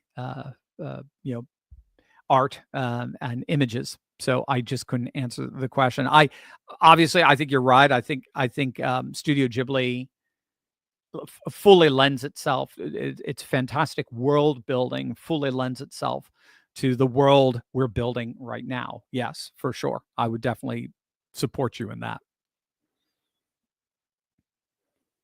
MAGA 24 ever. How many of all the victories in the Trump administration can be attributed to the power of prayer? You know, it's funny you just said that because I was thinking about that the other day. What was the context I was thinking about? For some reason, my video on the day after Trump, it's the Monday after, was it J13, July 13th. So the 1 year anniversary of Butler, Pennsylvania is about to come up. And my video was, you did that. And I meant that with every fiber of my being, you did that. And what I meant by that was your prayers covered Donald Trump that day. Your prayers guaranteed, as it were, the host of heaven protecting Donald Trump. He should not be. We still have to let this hit us. He was a millimeter away of not being with us, and he shouldn't have been. His head was turned right in the direction that, had he not done that, that bullet would not have gone past the ear. Had he just stayed this way for a split second more. I mean, it's insane. He was a millimeter and a split second away from not being with us.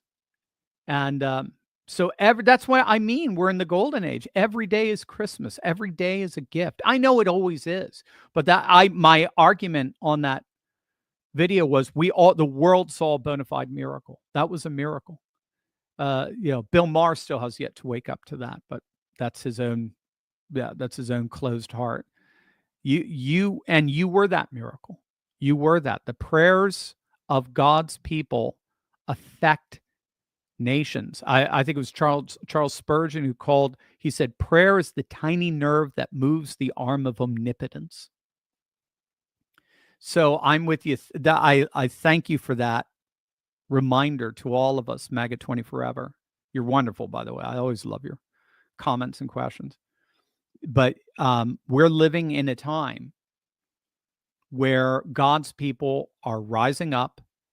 They are lifting up their leaders like never before.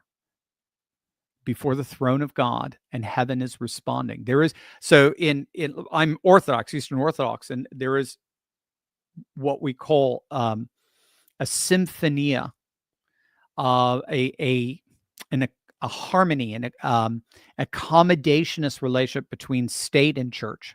Okay, so there's no church-state separation in Orthodox political theology, but that harmonia, that symphony between church and state, is reflective of the harmony and symphony between heaven and earth. So the church represents heaven and the state represents earth, and the two come together in Christ, who's fully God and fully man in the incarnation. So yes, God is always acting. Yes, of course, God is sovereign.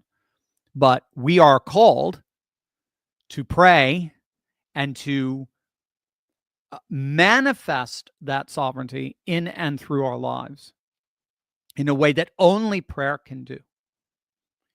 And so I believe you're absolutely right. The power of prayer is such that God shows forth the manifestation of his own power in and through the quivering lips of his praying people.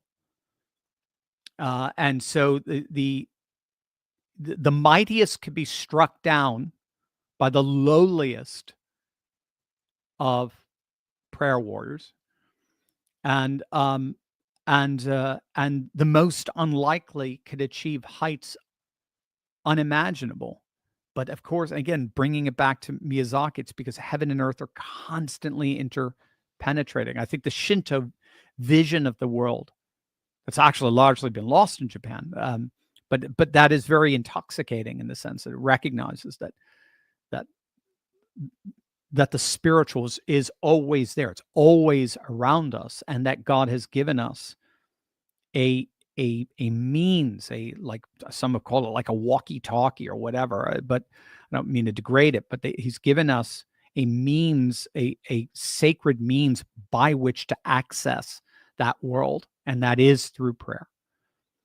And so that the image of God, those of us created in the image of God, through prayer, through the very words that created the world, we access the one whom we image. So, yeah, I mean, we could go on and on and on with it, but I think you nailed it. So much of what's going on here is because we're praying, and I beseech everyone here, regardless of where you are in your spiritual journeys, always set a time for prayer. I would say do it the first thing in the morning. That's what I do. First thing in the morning, I pray, and set up a time of prayer, and always keep President Trump and Vice President Vance in your prayers. Always, always, always. That's their protection in all kinds of ways, not just physically, but also politically and internationally and the like. And pray for all the places in the world. I pray for Russia and Ukraine every day. Again, those are two Orthodox nations fighting each other. You Protestants think you got messy church splits. Ha, ha, ha. Ours involve MiGs and tanks. So I pray for Russia and Ukraine. I pray for, obviously, been praying for during those 12 days, and still do, Israel and Iran, and of course the United States and Iran. Israel and Gaza. For a time, it was a little scary with India and Pakistan. So I pray for parts of the world as well. Again, it's nothing. God knows, just lift it up. And again, the idea is then you see the power of God manifested in and through the sacred means of prayer. Beautiful. Wonderful. Kevin, with the Supreme Court rulings that have already been made to rein in the lawlessness of obstructionist judges, does this help open the doors to impeachment of these corrupt clowns? Probably not, Kevin. I don't want to put a lid on the enthusiasm, as it were. But no, probably not, because that's going to be a whole different. I mean, you're not getting you can get an impeachment in the House. You can get the simple majority, but you're not going to get a conviction in the Senate. You're going to need a 2/3 conviction. It's just not going to happen.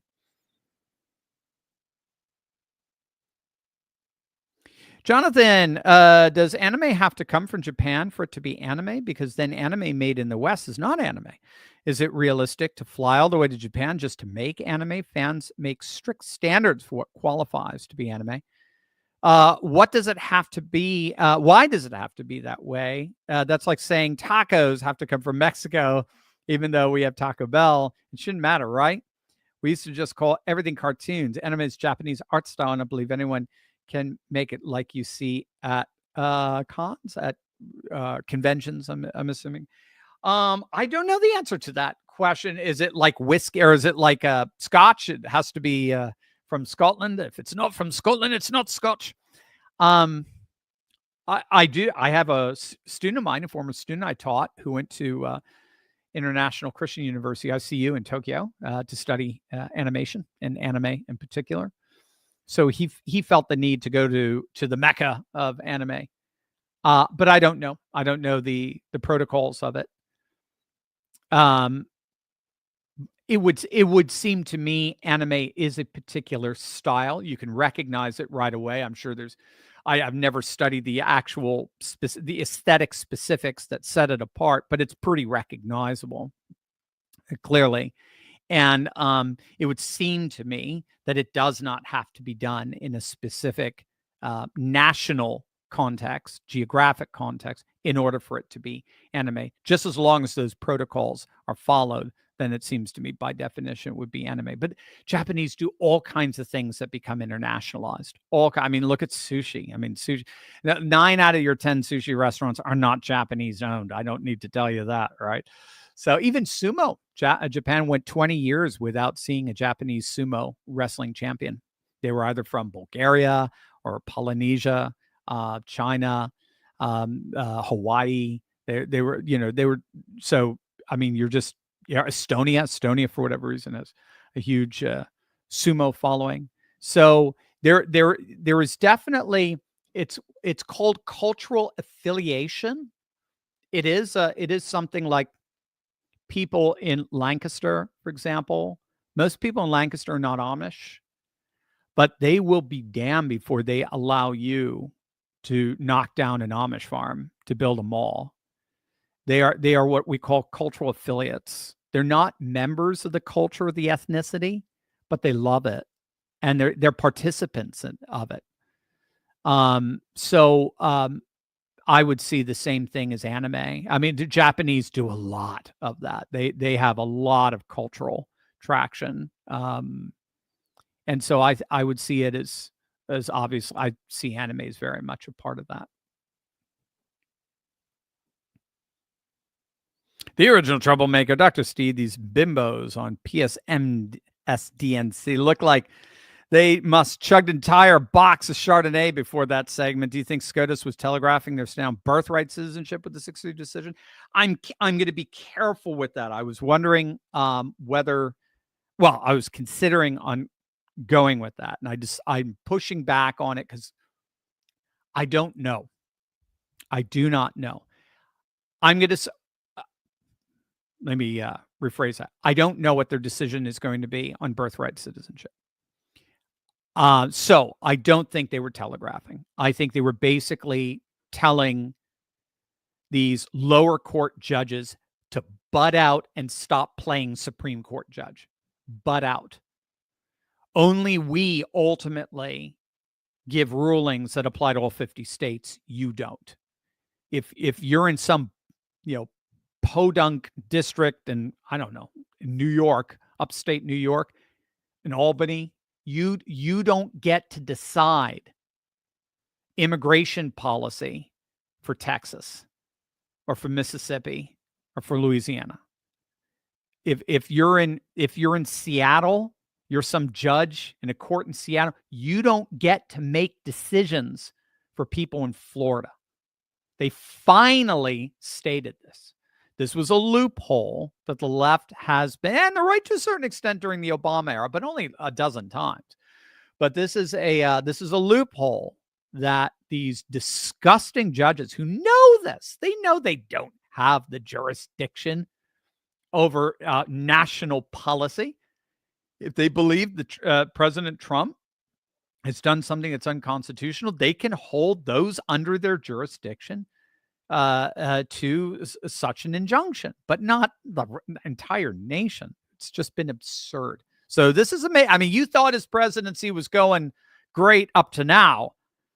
This wasn't a green light. This was like, okay, this has all been a dry run. Now full steam ahead. And again, it's going to put tremendous pressure on the Senate to pass a very robust BBB.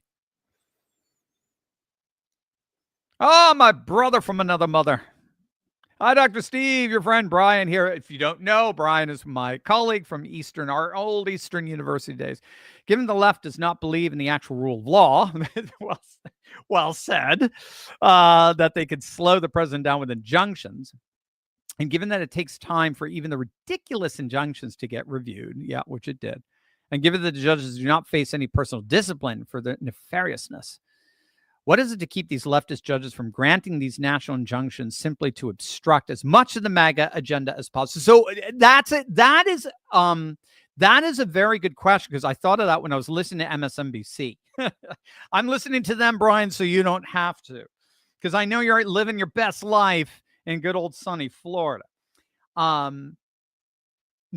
So what I think was so huge about what happened today was that now Trump and the Trump administration has all the moral high ground they need to ignore these guys from this point forward. So they may still try to pass off this blatant political activism as a judicial decision that's an injunction or some kind of RO that restrains the whole of the nation. They could try that. The Trump administration is just going to laugh at them at this point. We talked about this. They were already doing that behind the scenes. Remember, what was the decision that they passed earlier this week? Why am I forgetting it now? I actually just did a video on it. They passed a decision where somebody will remind me of it, or Mike, if you can remember, there was one, I think it was passed on Monday. I'll think about it when I'm not thinking about it. But the dissenting opinion from Sotomayor said, well, all you're doing is you're basically greenlighting and rewarding the Trump administration for ignoring lower court decisions. And the Supreme Court was like, look, we don't police how the executive branch conducts itself. We're only policing the legal decisions of lower courts. That's the only jurisdiction we've got. Or if the president's gone beyond his constitutional authority, but that's for us to decide, not lower courts to decide. So bottom line is, the inside joke is the Trump administration has largely been ignoring these lower court decisions, except when the Supreme Court stepped in and said, stop doing that. You can't do that anymore. So that's when they say, okay, because they want to make sure they respect that kind of, the protocol that the Supreme Court expects there. But now lower courts have they not only have no jurisdiction, but now they've lost their ethos, right? They just don't have the moral authority. They don't have the moral high ground anymore. And any time and every time MSNBC or CNN wants to wax eloquent as to why the Trump administration should be listening to this ridiculous ruling from some activist judge, they could, Stephen Miller could just snap back and say, sorry, babe, the Supreme Court made the decision. Gone. It's over. You do not have a Massachusetts judge no longer has jurisdiction over you, Sir Brian Edgett. A Massachusetts judge can no longer rule how Trump's border policies are going to affect somebody in Arizona. Those days are over. ROT Dr. Turley, super crazy idea, but hear me out. What if the Turley Talks Nation bought some real estate in New York City for dirt cheap? Is there such a thing? Come on, ROT. Is there such a thing as real estate in NY? So, well, maybe they will be dirt cheap after this mayoral election. and hold on to it for several years and wait for the property value to rise again. That way, Turley Talks can market itself as a big timer for having an office in New York and maybe in some of the super prime real estate, like Rockefeller or Carnegie. Now that's probably the best time. All right. So if now is probably the best time. So yes, so you're reading. So Brian Edgett, my dear friend and colleague, he just sent in his question. He is now, we were both in the Philly area. I'm still here, but so he's now in Florida, and apparently real estate, and he's probably making a killing as we're speaking in terms of his real estate yields here, but real estate is just going through the roof right now in Florida. I mean, it's just absolutely crazy. Maybe we should all buy like on the rim there on the border of southern Georgia. I don't know what. I guess Jacksonville, right on the close. But yeah, I mean, New York is going to see its real estate value plummet. It's what happened during COVID. What was it? San Francisco, didn't it see like a 40% decrease or something like that? So we've seen it. We've seen how these cataclysmic or black swan events can create an absolute implosion in the real estate market, which is already super inflated. Real estate is way too high right now. It's going to have to correct at some point. Yeah, we'll have to see. Maybe you're right. Maybe it'll be a great time to buy in New York, and then we'll take over. Maybe that's it. Maybe again, keep in mind the reason why these crazies are more and more winning in the cities is because of the reverse of refugees. So refugees are conservatives leaving blue states and moving down to red states, right? Like particularly Florida. Well, the opposite is happening. There are refugees. So those, blue-haired, multiple gender people living in Kentucky or living in Texas or whatever, and they're just tired of it. Austin isn't good enough for them. So they're moving up to Portland, they're moving up to Seattle, moving up to Manhattan. And they're the trust fund socialists who are voting in these radicals. But the working class are the ones that are like, what are you doing here? We've been New Yorkers for our whole life. I mean, I knew New York. I grew up with New Yorkers growing up in Connecticut. So anyway, good. Maybe we'll do that. Alan, Dr. Steve, have you seen reports online that New York City mayor has lied on his application, could face deportation? Thoughts? So I'm seeing they're floating that now. We'll have to see if it pans out. But if it pans out, all bets are off. Tom Homan's already said to him, dude, you could talk as tough as you want. Federal law trumps particularly local law, city law, municipal law. So we're going to we are going to deport, and especially after the Supreme Court decision today, you ain't seen nothing left. So yeah, we'll have to see how that plays out.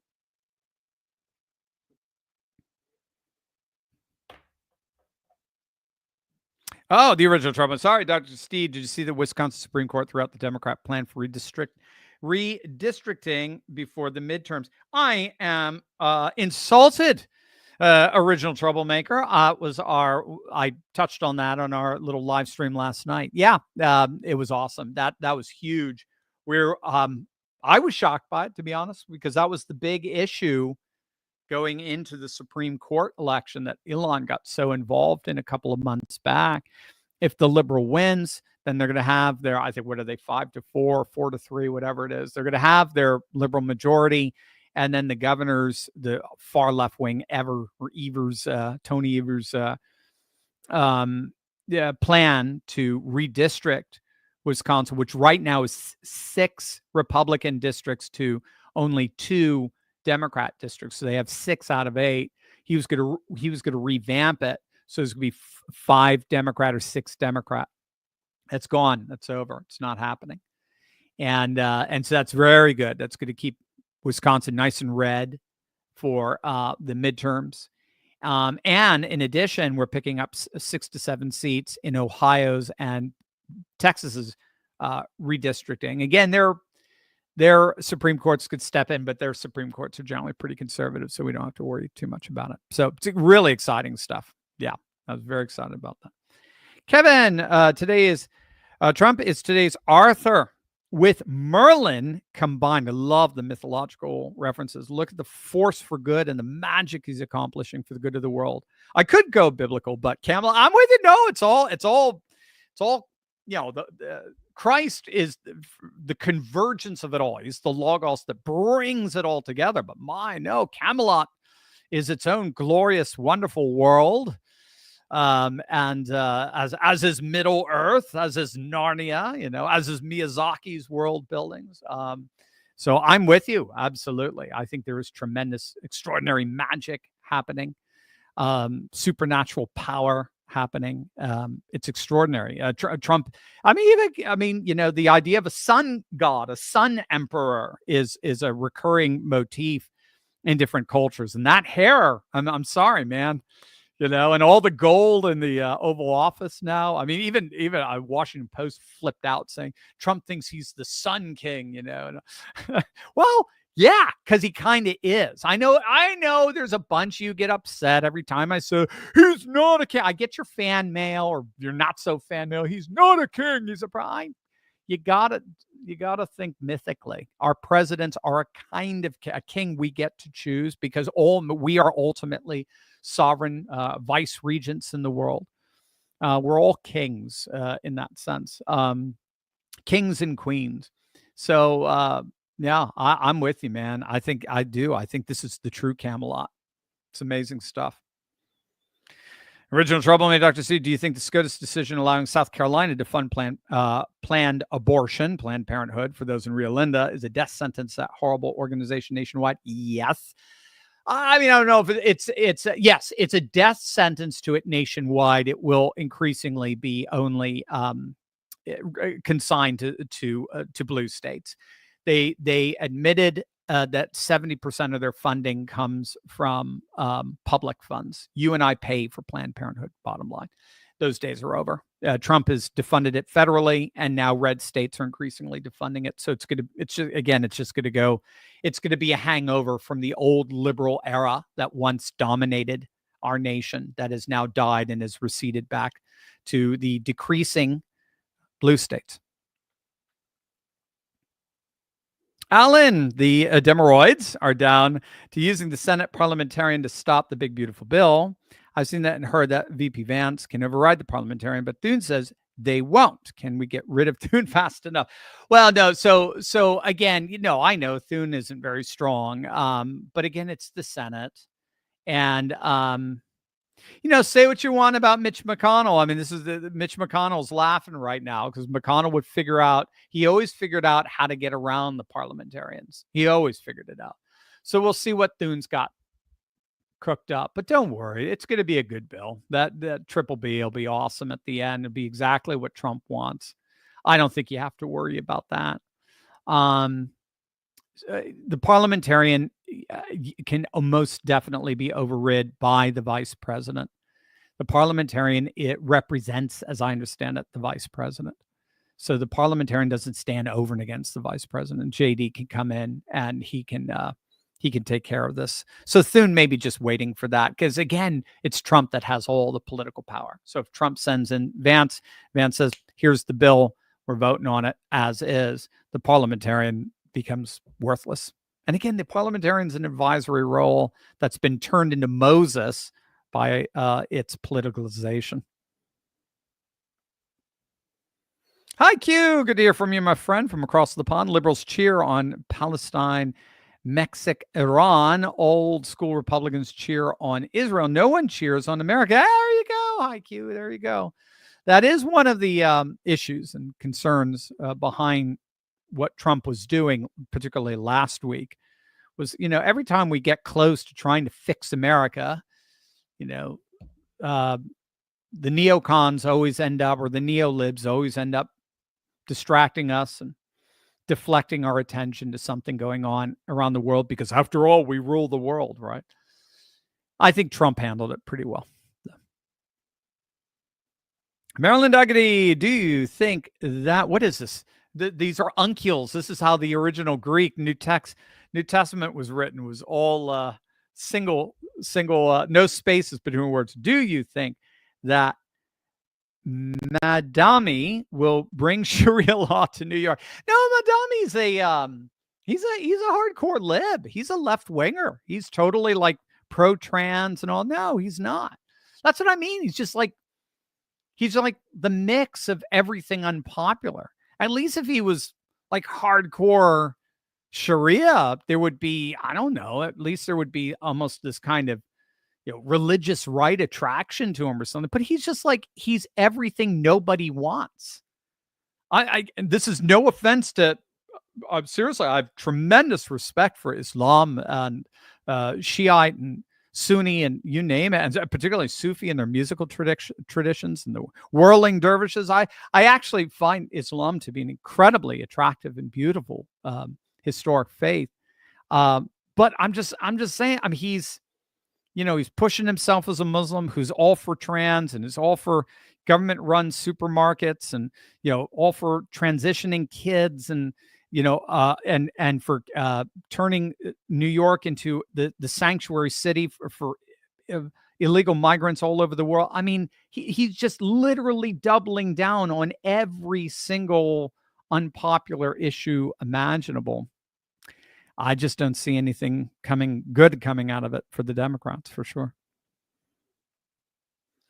ROT, Dr. Turley, just out of curiosity, I know next Friday is July the 4th. There's going to be an American Pride Month themed Friday live stream, an American Pride Month themed Friday live stream. Will Dr. Turley wear an American flag jacket? Will Micah wear his hopefully striped shirt, but with red, white, and blue stripes or strips? I don't know. Will Dr. Turley interview one of the pilots from the Iran raid? Wow, these are all great questions. I do not know what we are doing next week, ROT, to be honest with you. I don't go to a lot. Michael would be the first to tell. I don't do a lot of company meetings. I'm very bad with me. I'm just actually doing a lot of reading and writing and trying to keep up with the world. So we will see what we're going to do for next week's July the 4th, but we'll try to find something great. Mablers, thank you so much for the super chat. Very appreciated. Courteous, is there a way we could change the census to establish just U.S. citizens? People would be legitimate voter base. So high population states aren't getting more Senate and House members. I'm with you, Courteous. Unfortunately, right now, as I understand it, no. The Supreme Court has shot that down. I do not know why. Trump tried to do that back in 2017, 2018 to make sure that the 2020 census only had U.S. citizens, and the Supreme Court shot it down. Maybe they can try again and see if they can come up with a more robust argument that would pass this new sort of 6-3 or 5-4 majority, and that they're not getting House seats due to, right, exactly. Well, again, I'm very proud of Ohio and Texas who are taking the lead among red states and revamping their map to make sure that they're permanently 95% Republican, deep red state in the congressional representations. Mitchell, no black pill here, Dr. Steve, LOL. I'm really happy with Trump's presidency. Mitchell, welcome. Well, that's right. Let's party. This is a party weekend for us, right? Good for you. I'm glad. Rebel guy, best case scenario, New Jersey turns red and Mamdani loses. Alternate idea, just in case New Jersey turns red, Mamdani wins. New Jersey builds big, beautiful wall. Love it. New Jersey becomes West Berlin. I love it. And New York City becomes East Berlin. Neat. I love it. I love the way you're thinking. So Jersey is turning red. It's going significantly red. Chitterelli almost won, by 3 points, came within 3 points back in 2021. And Jersey has gone significantly red since and continues to go red with voter registration. So Chitterelli has a real chance here, and we're really pulling for him. I'm really excited to see him be able to pull this off. And that's it. Donald J. Trump, there is a fake post claiming that I was going to drop Chris Christie on one of Iran's nuclear sites. Completely fake news. Everyone knows a B-2 can't take off with Chris Christie aboard. Thank you for your attention to this matter. Love it. And yes, this is a big one too. So this is from Amy Coney Barrett's majority decision. And she took Otto Penn Jackson, the Otto Penn Justice, to the woodshed. We will not dwell on Justice Jackson's argument, which is at odds with more than 2 centuries worth of precedent, not to mention the Constitution itself. We observe only this: Justice Jackson decries an imperial executive while embracing an imperial judiciary. God bless the conservative majority. You're the best, gang. I love you all. Stay tuned to the channel. I got more things coming up as we get breaking news, commentary. First thing I'll serve each and every one of you with. God bless, gang. We'll see you.